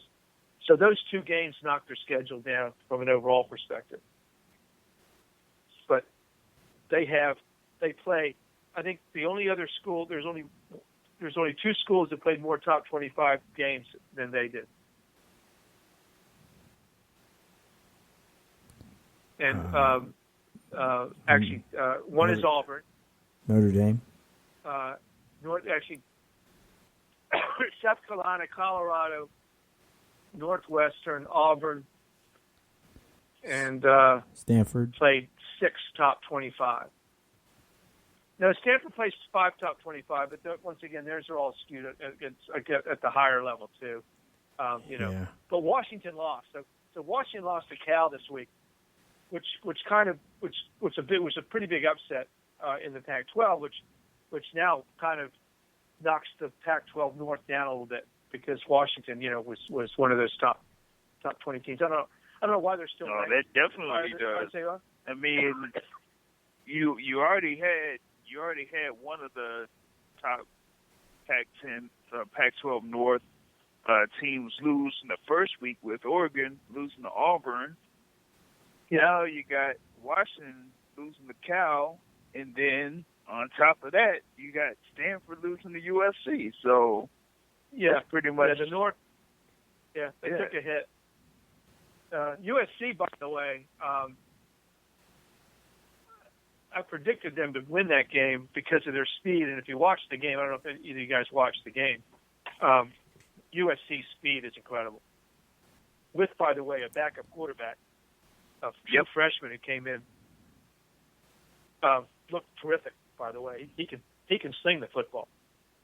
And so I think USC is now USC has the toughest schedule in the country, but they just took care of one of them. They just took care of Stanford. So Yeah. and when USC's good, How about that people are backup? happy. And so How about that backup? I mean, we he can. wasn't highly regarded. Yeah, he wasn't highly regarded. Either That of was them the were. Interesting thing they were talking about how, most of these guys that come into USC, 11 of the last 12 starters for USC were 5-star out of high school, and this kid wasn't. And so he enrolled early. He graduated from high school in December, and enrolled early to take on JT Daniels for the starting job. He almost got it. They said it was close. And so when Daniels went down, this kid comes in and held on there, so they beat Fresno State and looked really good the other night against Stanford. And so that begs the question: how good is Stanford? If you believe Stanford's still good, then you got to believe USC's really good, and it could be. I mean, once again, college football, we won't know. I mean, Stanford can go 6-6, and you go, "Oh, that game wasn't really as big a deal for USC as we thought it was." We just don't know yet. But I'll tell you, USC's got some speed. They have some receivers, man. And that kid can fling the football. My And, goodness. and JT I Daniels mean, definitely- St. Brown's supposed to be, one of the top rated receivers out there. So yeah, and they're they pretty got the good. talent. They always get the talent. It's just putting it all together, man. And shout out to Michael Pittman, his son. 6 catches, 82 yards. Yeah. He showed up. I mean, they almost had 3 guys over 100 yards. I'm on St. Yeah, they Brown. just It wore was down. 97. And like I said, Pittman. And speaking of Stanford, they travel to UCF this week. Yeah. So that's a big step up for UCF. We'll see. I'm really interested in that We'll game. know a lot. We'll see. We'll know a lot after that game. Yeah. We'll know how good UCF is. We'll know how good Stanford is. A little bit better idea. Yeah. And James, what the heck is going on at Florida State? I knew it was coming. I knew it was coming. I was debating if I was going to say it, but Well, you know who the person was that was Dehydration. there before Taggart got in. they were too proud So, to use Gatorade. If you're going to have an absolute exodus of all of those players that were there when Fisher was there, then this is what you're going to get. I'm telling you, man, the inmates ran the asylum over at Florida State when Fisher was there, and he allowed that to happen. So all you got is a bunch of entitled players over there at Florida State right now, and and they were very close to being Tennessee. Very close. Oh yeah. I mean, overtime. I mean, that game. I thought they were dead. I mean, I thought that was going to be an L. So where do they go from here? I mean, can Willie Taggart survive another 5-7 season? I mean, 'cause that's where it's headed. No, unfortunately, no. And the problem is that that's basically what's going to happen is a 5-7 season, unless the ACC as a whole is not as good as it was last year. I mean, we see what happened with Syracuse. Oh my God! Yeah. So, but I mean, I called that Maryland game. down in this put That up was my points. upset of the week. I nailed it. The ACC, Maryland was favored, Matthew. You did not pick an upset. It was an Maryland upset. was favored by 2 points. It was Not an upset. When you have an unranked team playing a ranked team, that is an upset, regardless if they're favored. Okay, well. That is an upset. Well, I doubt if Syracuse is ranked again the rest of the season. I'll tell you that because they've got Clemson this week. So they got Clemson next. Yep. Yeah. So, and I think Clemson will be ready for them this time. They weren't 2 years ago. They went up there and got beaten a carrier down. But they'll probably that'll happen this time. But you were talking about the. You're talking about the thing with the ACC, right? Yeah, I wasn't jabbing in Florida State. I was a legitimate question, James, because that's a concern when you see a program like that they lost the last few games last year, and then they come out and start the season and they just totally collapse against Boise, and then they almost lose to an FCS school, and you go, my gosh, what's going on? So I'm just curious. I mean, and here's one thing, right? Like. Florida State, they have the starting quarterback there, James Blackman, but they had, brought in a transfer from Wisconsin, Hornibrook. Yeah. And Hornibrook is, very experienced guy coming out of Wisconsin. He's been, in a few of those big games there with Wisconsin, whether it's been for, the division title or the conference title. He's been in bowl games, and he goes to Florida State, and he couldn't even, beat James Blackman there, man. So it's very concerning there. And from what I've seen, I don't see, any standout players that are going to Florida State as much as, they used to. Yeah, they do. They did get that running back, but other than that, who else did they get? Where's the defensive lineman?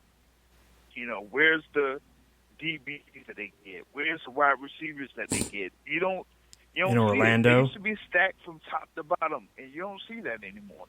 They're in Orlando. So, I mean, in Gainesville. While they're talking about all these things with the highly ranked recruiting classes that they get, Clemson is beating the crap out of them year after year after year when it comes to recruiting, and that never used to be the case. Yeah. So and it didn't. So what about? Shoot, they go to Virginia. Yeah, they got to go to Virginia this week. And that particular division as a whole, man, oof. Right now, you have Virginia and North Carolina at the top of the division. Yeah. I know. So that's crazy. Yeah. Mac Brown has them playing inspired football. Virginia Tech losing to Boston College in the first game, right?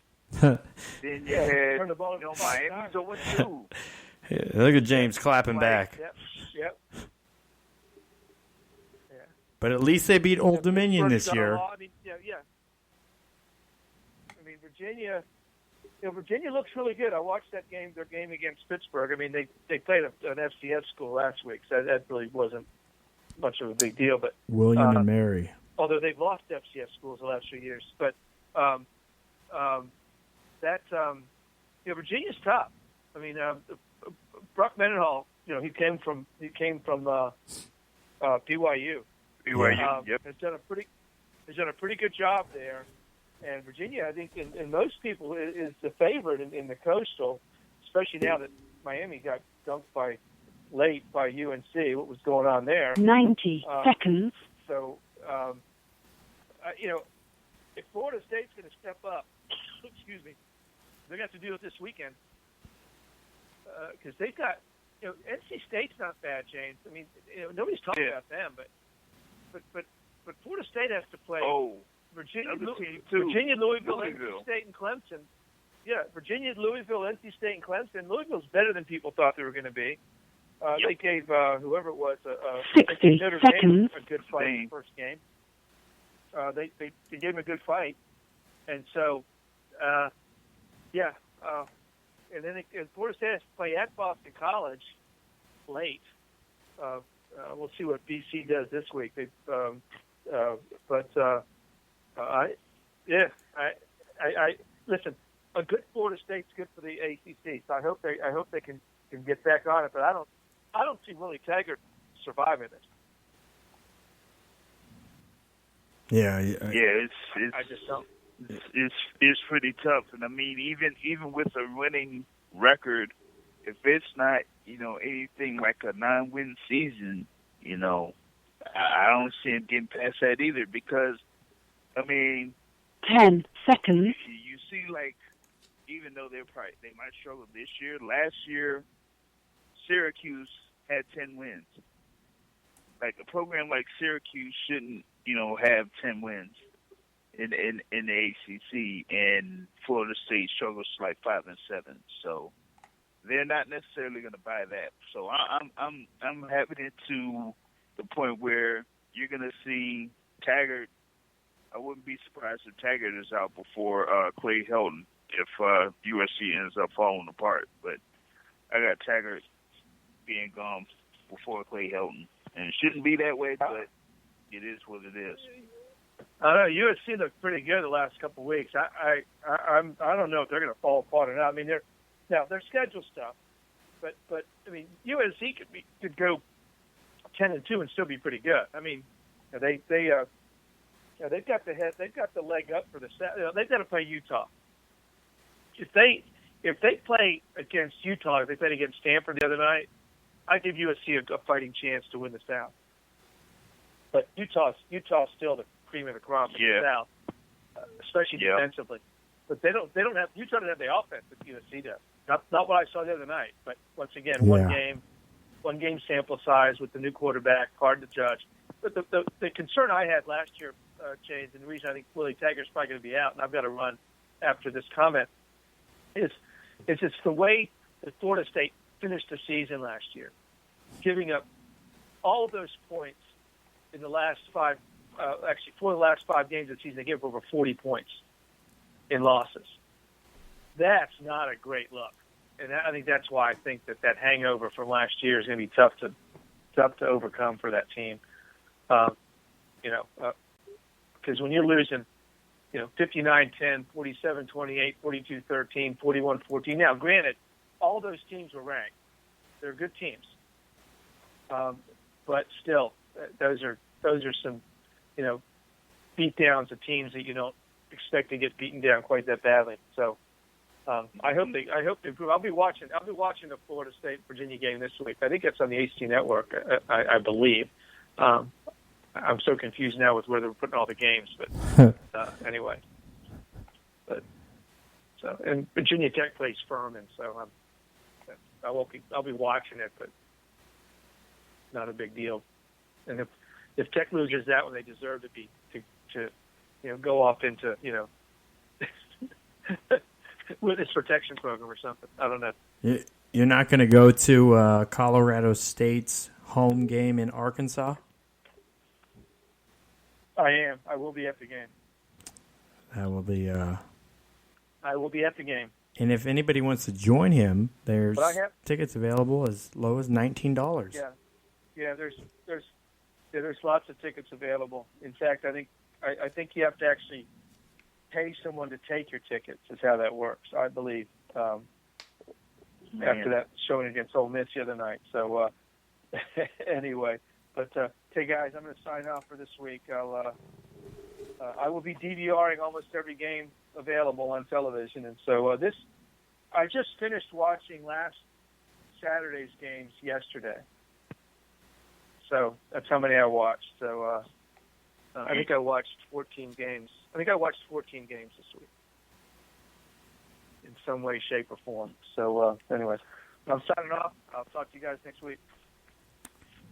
All right, Kevin Crest.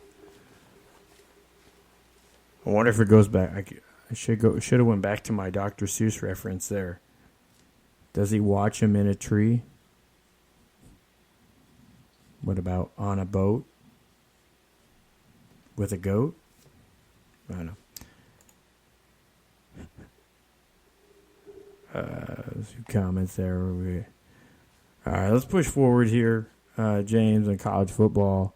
Obviously, one game I didn't really get much into last week. I do want to touch on this week. Was Nebraska. Nebraska played Colorado at Colorado. The fan base showed up. It was like 60% of their ticket sales, their non-season holder ticket sales for that game were Nebraska fans, and it was a sea of red. Yeah. It was like a home game for Nebraska in Boulder. Unfortunately, the outcome of this away home game was the same as the home game last season. We saw Nebraska look good, go into halftime up by 2 touchdowns plus, to in the second half let it go away. And Nebraska really did look like the better team and really controlled the game for all but the last 16 minutes of the game. And that's when Colorado scored all their points in the last 16 minutes of the game. Some people blame the offense, some are blaming the defense. I think both sides of the ball looked very flat in the second half. That was my first thought, right off the bat. I'm like, gosh, they look dead. They look so flat. I'm not going to go as far as pulling a Willie Taggart and say they were dehydrated, but they did look gassed in the end. I don't know what they were doing. Anytime you're dealing with altitude, you would think that they would, they'd be able to get on oxygen, make sure that they're getting fluids or either orally or intravenously, making sure that they're hydrated properly. And that goes just for any team, either dealing with altitude or humidity, climate issues. But, and then on top of that, some adjustments. And, the Colorado coach said at halftime that they saw some things that he thinks he could exploit, and they did. And there was a couple sets that Colorado was using a lot in the second half that seemed to be not even necessarily plays that were going to hit every time, but they were using a lot of setup plays to see how the Nebraska defense was reacting. So throughout the third quarter, they were testing some hunches, which they took advantage of in the last 16 minutes. And again, the one statistic that matters more than anything is the score, and that it came down to that. If Adrian Martinez doesn't have the issues with the turnovers, is it a different story? Maybe. Maybe if Nebraska got a couple of those calls their way, or some of those holding calls on Colorado, maybe. I don't know. But at the end of the day, you don't want to look back as a team. If you're a team that you're supposed to be a top 25 team, if you're supposed to be a team that is competing for a conference championship, then those few things, those really shouldn't be issues. We shouldn't be talking about, if it wasn't for these couple things. The biggest problem Nebraska had on Saturday, and a lot of their games, is the ability to finish.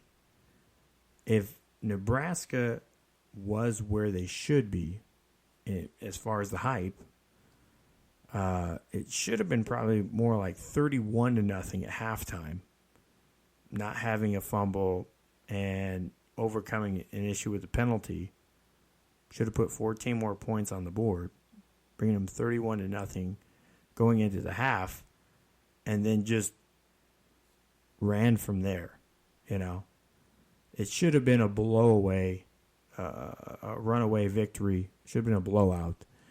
But this it's not quite there yet. I would agree. I was listening to Adam Carricker's comments on the game. He does a post-game show all the time, every weekend.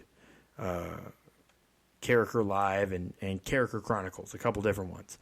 And I would agree. It looked like he was out-coached in that second half. They went away from the run game, which was working really well in the first half, because their run game down the middle of the field opens up their passes and run on the outside, where they're the most effective. But if you don't honor the runs in the middle of the field, then you get gashed for big yards. You know, those are the 5, 6, 7 yards of carry down the middle. So you have to keep honest and be ready to defend the run in the middle of the field. And that's the thing is, they went away from that in the second half. And when they got to some big plays to make to take the lead, for the defense just looks so much different in the second half. I can't comment enough on it. It was night and day difference. Literally in the first half, every tackle you had 3, 4, 5, Husker jerseys around the tackle. They were literally living, rent free in the backfield in the first half. But in the second half, it was lessened, and they were missing tackles where there was 3, 4, or 5 guys. You'd have one, and a guy not able to miss. And that's the thing is, Colorado looked fresher in the second half, and they did what they needed to do to cause missed tackles. So, again, it's a loss, and it's important to see how they move forward. So, as far as teams that for the hype going into the season, in my opinion, a good amount of the luster has kind of been wiped off of that with this loss to Colorado. Again, I don't think Colorado is a bad team. They're a good offensive team. They have NFL talent on the outside, a couple wide receivers, NFL talent. One guy is probably going to be a first-round guy, and then their quarterback will probably end up in the league somewhere. So it's not that they're bad. It's not as a bad team or a bad offense. It's just that they didn't finish, and that happens. So I know they've made some changes, making some changes in the depth chart and moving some guys around. They lose Damian Williams, the safety, for the season. He'll have he had surgery, so he's gone. He was a big part of the defense last year as well. So we'll see how he'll be missed, or if it'll be next man up. So I'll be interested to see how Nebraska does this weekend. So did you get a chance to catch that game, or because it was a 3:30 game? There was a lot of games on during that time. Portions of that game did get into most of the first half of that game, where you had the Nebraska defense pretty much stifle Colorado's rush offense. They didn't have much of anything in the running game in the first half. Caused a couple of turnovers and pretty much controlled that game. But I think they definitely left points on the board in the first half. They were able to get in on a couple of big plays, but other than that, they kind of didn't do much while the defense was stifling Colorado there in the first half. So they left it open for them in the second half, having that, what was it, like a 16-point lead or whatever it was? 17. And you got to be able to score. Yeah, you got to be able to score more points than that after your defenses put in that much of an effort that they did there. So they got to kind of shore that up because, even though the second half, after Colorado came back and they were able to take the lead, and then Nebraska got back again and, had that, long touchdown run, and Colorado was able to tie it and, put it in the overtime, the momentum just got sapped away from Nebraska, after what I would say like the midway point of the third quarter. So they got to, find a way to, finish those games, especially on offense, because you can't leave points on the board like that and, allow a team like Colorado to get back in the game when you had so much momentum coming out of that first half. Yeah, and Nebraska going away from Maurice Washington, who is probably by far their best runner. I know a lot of people put stock in Adrian Martinez and Derek Mills.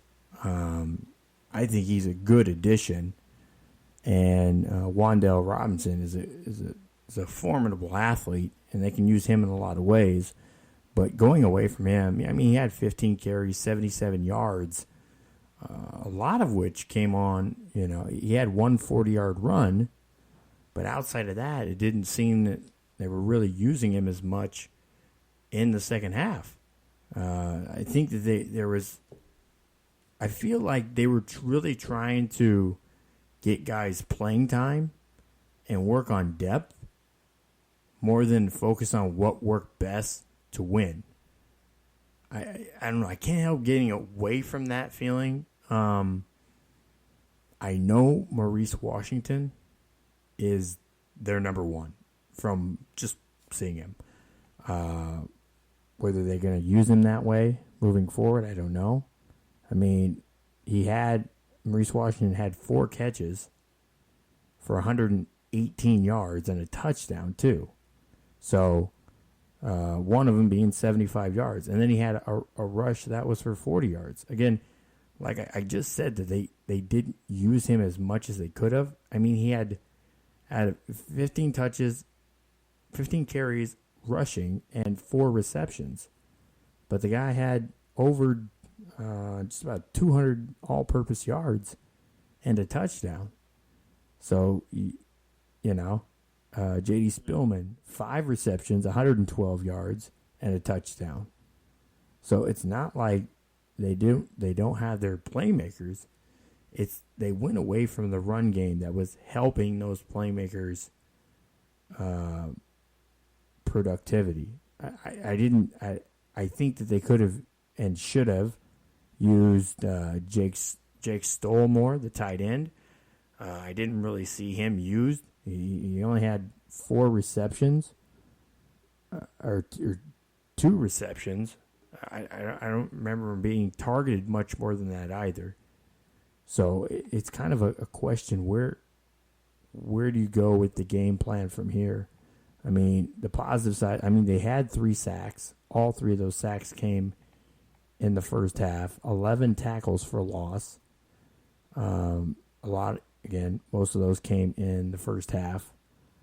And was able to force turnovers. So despite, being able to get 2 takeaways, Adrian Martinez throws an interception and loses 2 of the 3 fumbles he had. So cleaning that up, again, that's one of the things that killed him last year. And these games that result in, a score of 7 points or less, and the team that you lose to is on the final possession, is really where the loss was. Those things need to be, you have to overcome those things like that. You can't allow them to become bugaboos, and they are. Now, and the other thing, I know most people don't talk about kickers, but Nebraska is really up in the air. Who's going to be their place kicker? Armstrong has done it the last couple weeks, but he is their punter. He can do both, but he's their punter. So to tie the game up, to have to rely on your punter to kick a field goal, that's usually not the best situation, to have the guy in, in overtime. Talk about pressure. Let me play a position that, it's not my position, really. And you miss a field goal. So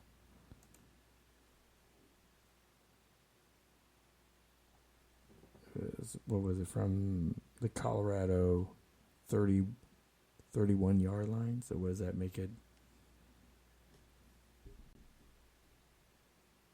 A 40-some yard field goal? That's tough. Mm-hmm. That's tough to put that on somebody.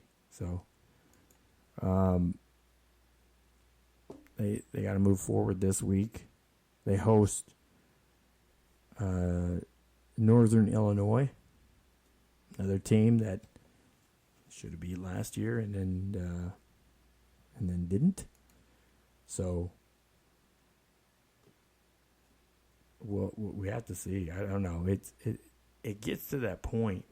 You look at teams that you kind of have expectations for, and then okay, first week they kind of struggle against South Alabama.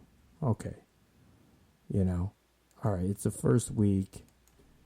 You're trying to get some stuff puzzled together, and you're gonna look better. Okay, you do great. Again, just correction, they didn't play Northern Illinois last year. That was 2 years ago? 2017? Yeah, it was 2017. They lost 21-17 2 years ago to Northern Illinois. It was 2 years ago, not last year. And last year was Troy. But anyways, and again, I said 2 years ago that it was going to be a close game for Nebraska, and then they lost. I was in town for that game. So I don't. This shouldn't be a close game. Northern Illinois isn't what they were a couple years ago. They just came off of last week playing against Utah. Lost 35-17. The outcome against Nebraska should be similar. The line is a little. The line is obviously Nebraska's favorite at home, but not by as much as you think. I mean, ESPN gives them an 82% chance of winning, which it should ring true. But again, when you don't follow through on what you're supposed to, and you're not closing out games, and you're allowing teams to linger, it comes back to bite you in the ass. Yes, the South Alabama, did they play a good game? Yeah, they played a lot better game than they should have. They were outgained by Southern Alabama. Outgained by almost 50 yards. They were they put up 231 yards of passing on this Nebraska defense. That's secondary. It was supposed to be a much improved secondary. And then they turned around this past week, where the run game was nil, and they really did a good job of shutting down the run game. They gave up 83 yards. Oh, no, wait. Why did it go to that? Hold on, let me get back there. They gave up 83 yards rushing to South Alabama, but only got 93. And then they gave up to Colorado. If ESPN would let me get back there. They're fighting me. Wants me to stay on that same game. Of course, Nebraska drops from the top 25. Spoiler alert. Losing to Colorado. The thing is, Colorado started the season off last year. I think they started off like 6 or 7-0. So,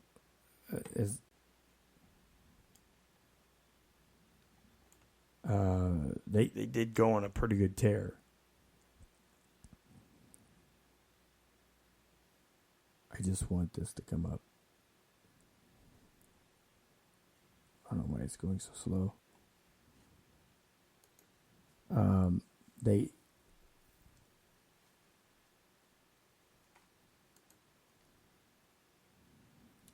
ESPN is messing with me. It's messing with me.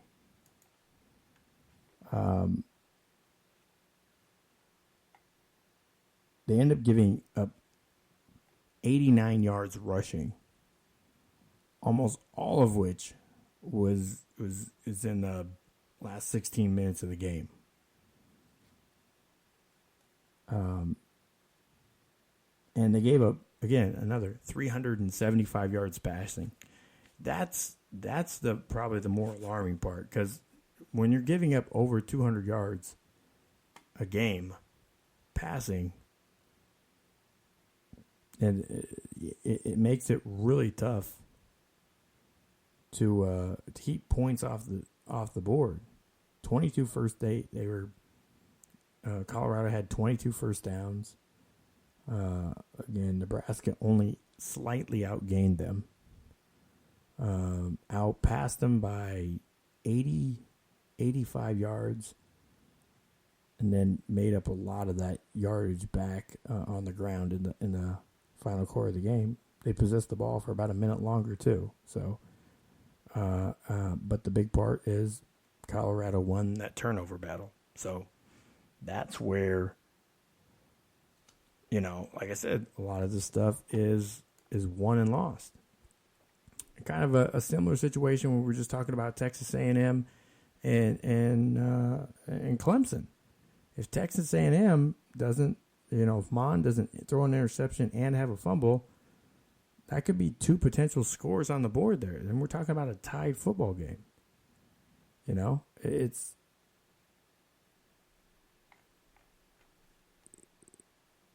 can't happen for a team to be successful. So, this week, what's the top game that you're looking at this week in college football, James? This weekend, I'd probably say what would be the focus.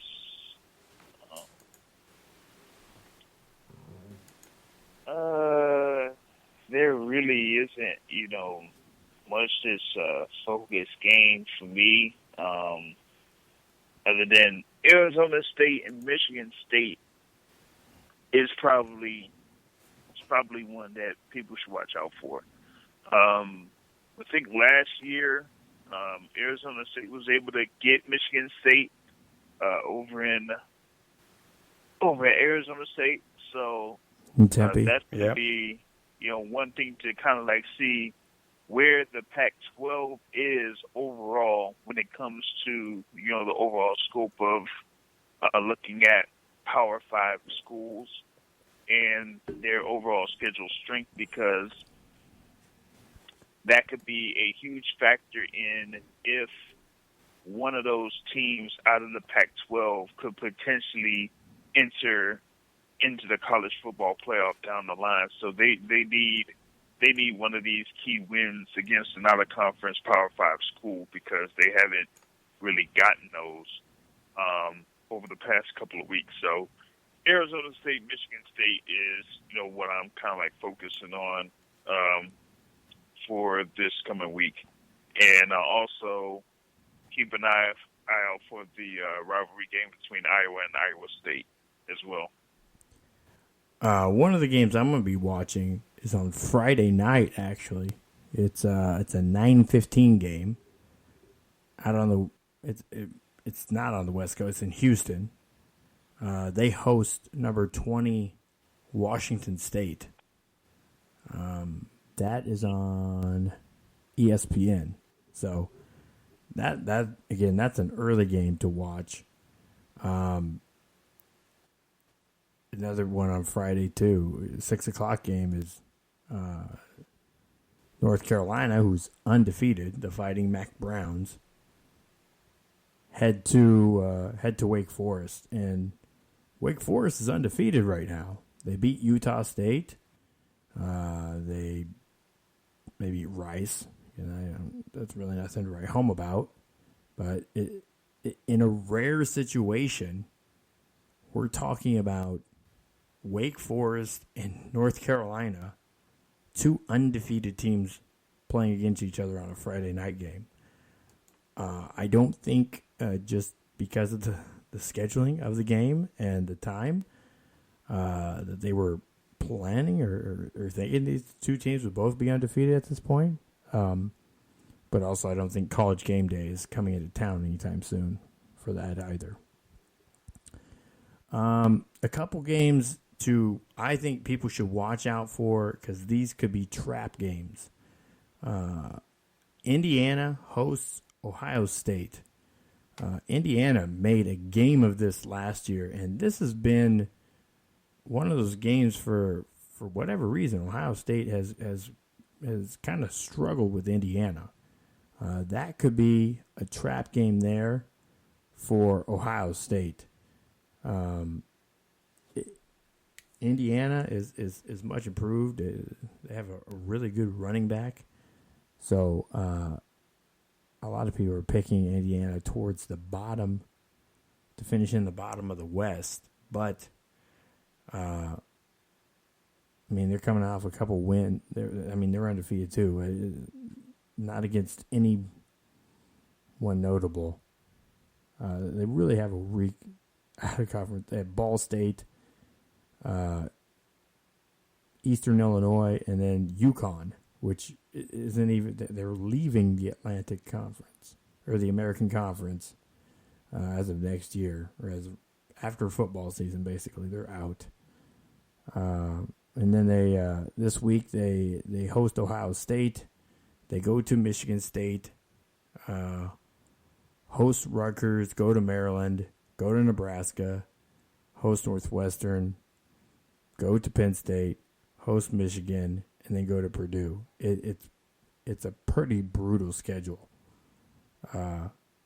So obviously the big help there is those out of conference games, but what we'll see the direction they're going is, can they hold up and can they play the same as they did last year against Ohio State? I have preseason. I said Ohio State is probably going to be a 3-loss team this year, and I stand by that. I don't think I'm not picking Ohio State to lose this weekend. Again, this is just one of those games. I say this could be one of those potential trap games or upset games, just because Indiana has played them well. So we'll wait and see. With just getting into Ohio State now, Fields' play is not what I would expected from what has been written and talked about Fields. He's done some good things, but once we start getting into conference play, he's not going to be able to do as much of these designed rollouts against Nebraska, Michigan, Michigan State. Those three defenses are just they're too good at getting in the backfield, and they're going to be really susceptible to having to throw. And I haven't seen an ability as of yet that Field can stand in the pocket and throw. He really does look to run first. It really seems like he looks to run first or throw on the run, which I think is going to get him in trouble this season. After seeing him play to this point, 2 games, I think it could end up being a liability once he gets into playing. Like I said, Nebraska, Michigan State, Michigan, even Penn State. It could be troubles. Just not being able to be in the pocket and throw. So we'll keep an eye on that moving forward. Do you have an upset game this week or a potential trap game that you'd like to point out this week? Trap game.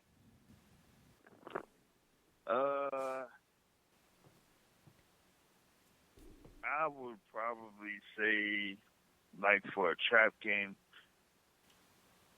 Now, I was gonna say the thing with Temple against Maryland, but no, I'm not gonna go with that one. What I'll go with as far as like a trap game would be USC against BYU at BYU, because you have BYU coming off that overtime win against Tennessee. USC, coming off a high, defeating Stanford. While they do have,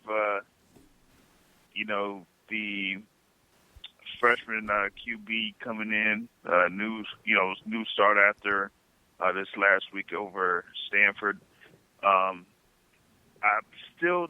It's still not like USC is a team that wows other teams like they used to. So I think that's a trap game for USC against BYU. Yeah, and that very well could be. That's one of the ones I looked at. I know I've heard suggested that UCLA hosting Oklahoma. Again, UCLA gave them every bit of it and made a game of it last year.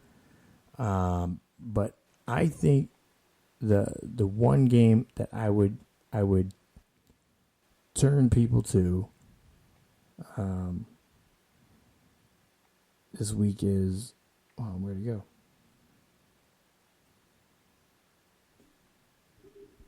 Is Kentucky hosting Florida. I am going to pick, this is my pick, my upset pick of the week. Kentucky beats Florida at Kentucky. So I have Kentucky beating Florida this weekend. That's a 7 p.m. game on ESPN where you can watch Kentucky and the other Stoops brother beat the Florida Gators, who some people think are ranked number 9. So, what do you think of that game? Kentucky's played them close 3 years in a row, and Florida doesn't seem to still have a quarterback that can really manage. I mean, Franks is, pretty much overrated, to me. But I think that, Kentucky, if I'm not mistaken, I think they're dealing with injuries as well. So that might be a struggle for them against the Gators this week. But they are averaging 38 points a game. Kentucky is. So their offense is kind of clicking, but I thought I saw something reference to their quarterback. Yeah, their quarterback Jerry Wilson is done. He injured his knee. in the last game. And this is, two games where, they did score 38 points, but that was against Toledo in Eastern Michigan. And so now they're going up in their first conference game against Florida Gators, and they don't have their, starting quarterback. So it's going to be a struggle for them, man. I don't know. I think just as a lot of schools have shown lately, I think the backup does enough to win the game.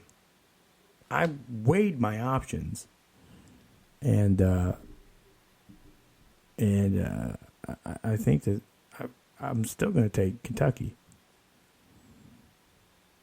because, I mean, the way that I look at it, I don't even think the Gators have a starting quarterback. They're playing with a backup too.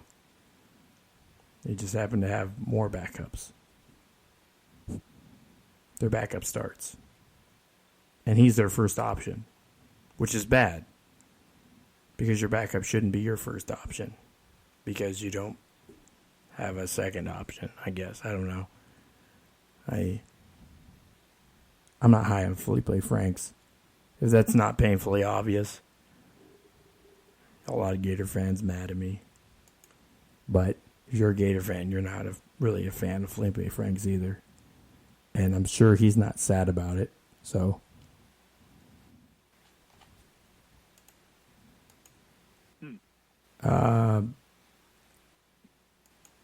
Now, I want to get into UCF and Stanford. Now, Stanford, I have UCF in this game. Stanford does a lot to keep games competitive, keep them low scoring. But after watching them against UCF this past week, and that ended up being a whooping. What was it 45? Was it 45-21? Was that the final? Something like that? I don't know if this Stanford team is going to be able to really run with it. I think that they were exposed a lot in this last game, in the Battle of LA. So I'm picking UCF to beat Stanford. So there's my pick there. Michigan State. I got Michigan over Michigan State in this game.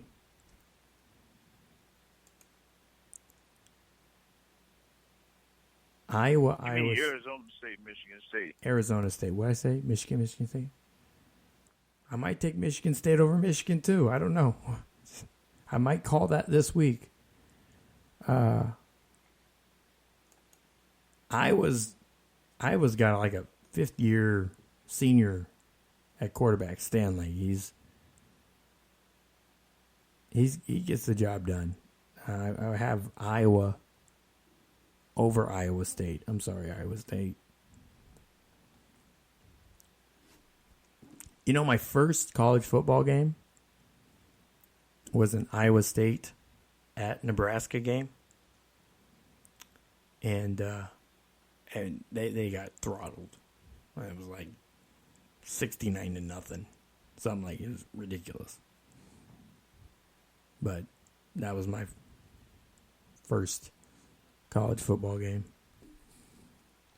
Go back here to the schedule. What is with the scheduling thing here? I click on a game and it just gets stuck on the game. It doesn't want to go back to the schedule. I don't know what the deal is. They know I'm trying to do a show here. Got things to do. We got about, what we got? 10 minutes left in the show.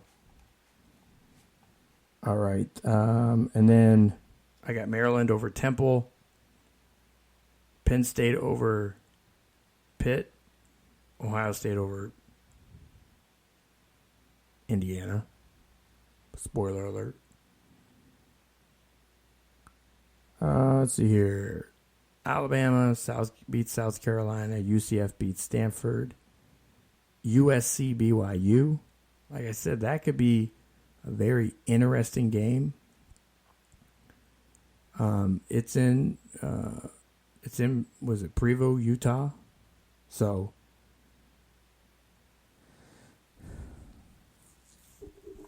a lot of SC fans want to see Clay Hilton fired, and they want to see SC lose.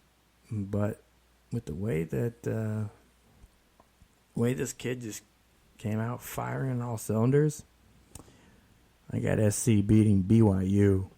I think it'll be a closer game.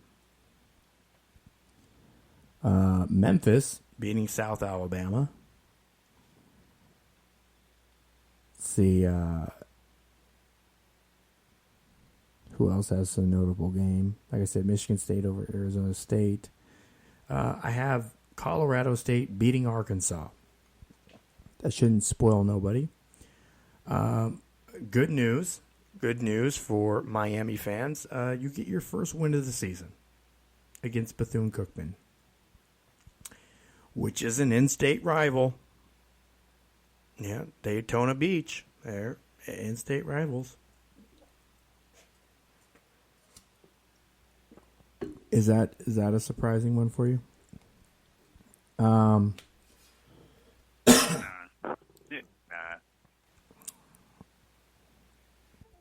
South Florida gets their first win of the season, too, against South Carolina State. Yeah, that shouldn't be much of a surprise either. Let's see here.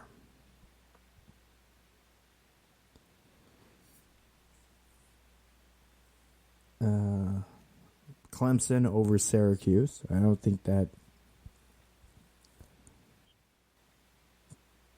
Well, we'll see.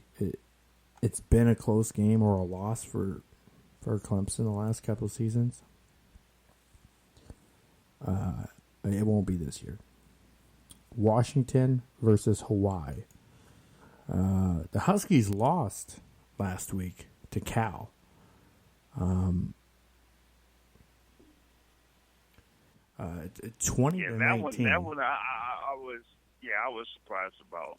They were talking about Washington being like one of the top one or two teams in the Pac-12 North, and they go ahead and basically lay an egg against California, man. I think Cal is underappreciated, and just in general, they've shown times that they can put up points, and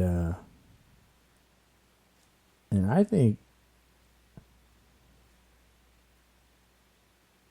I think that they should be watched, right? I mean, beating Washington, again, it's close. They've done, again, they beat UC David. So they're just trying to run the West Coast right now.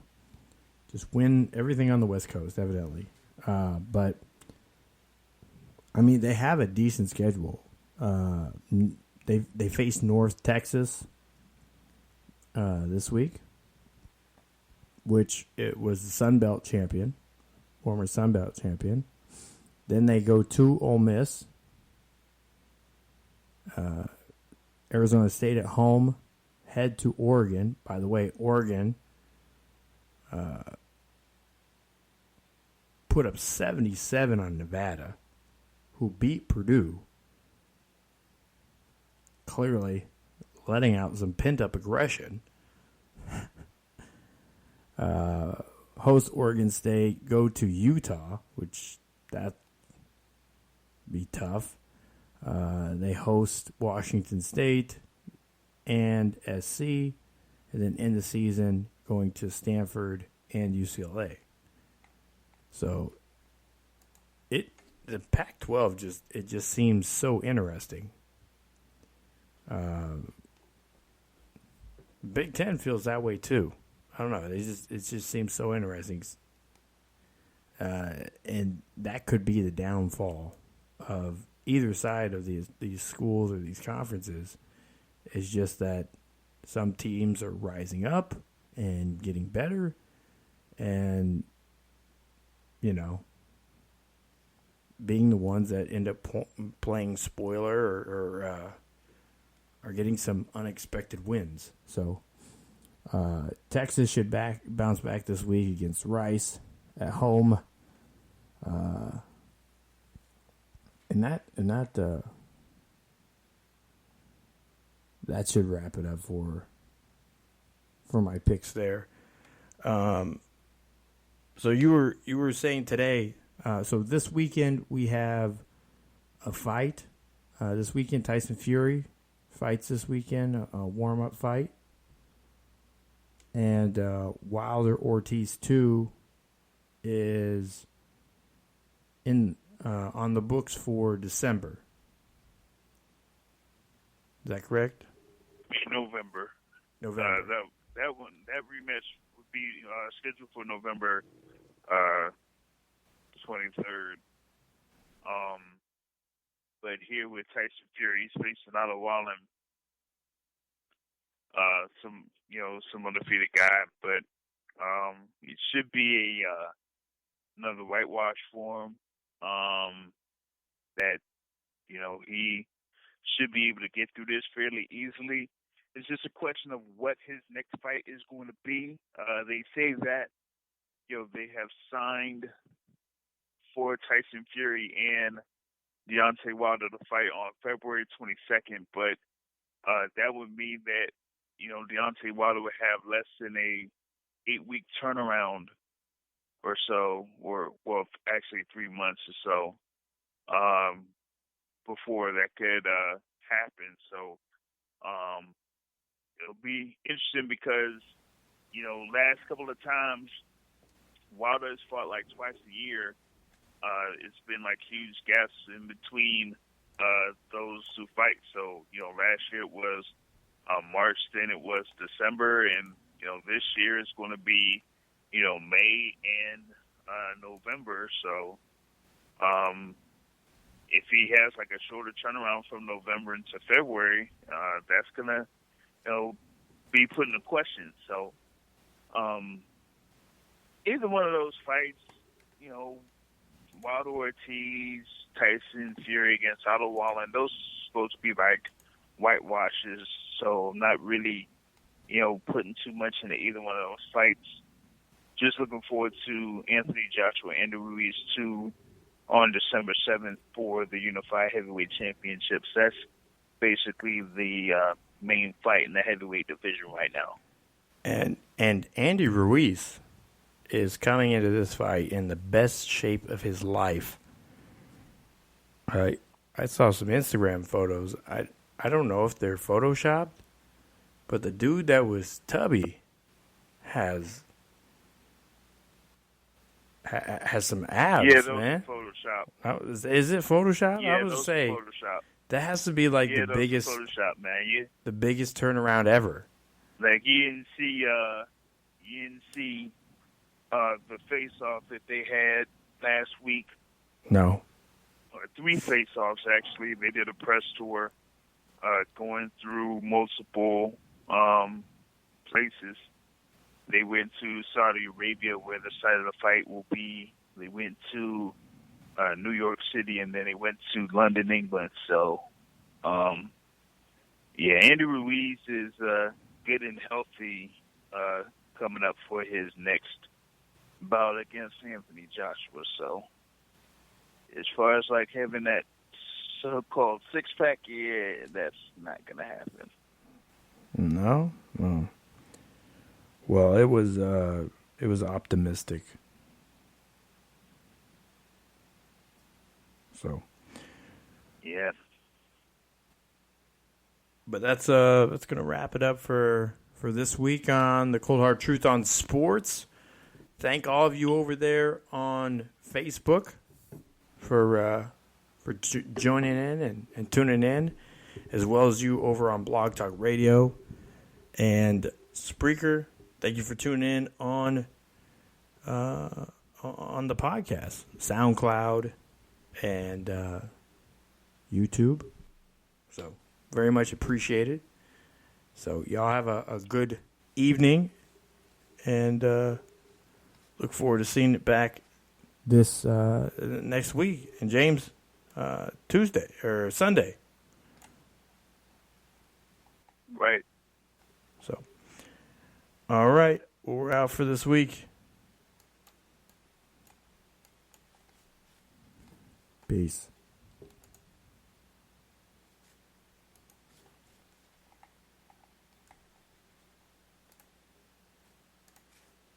Thank you for using Blog Talk Radio.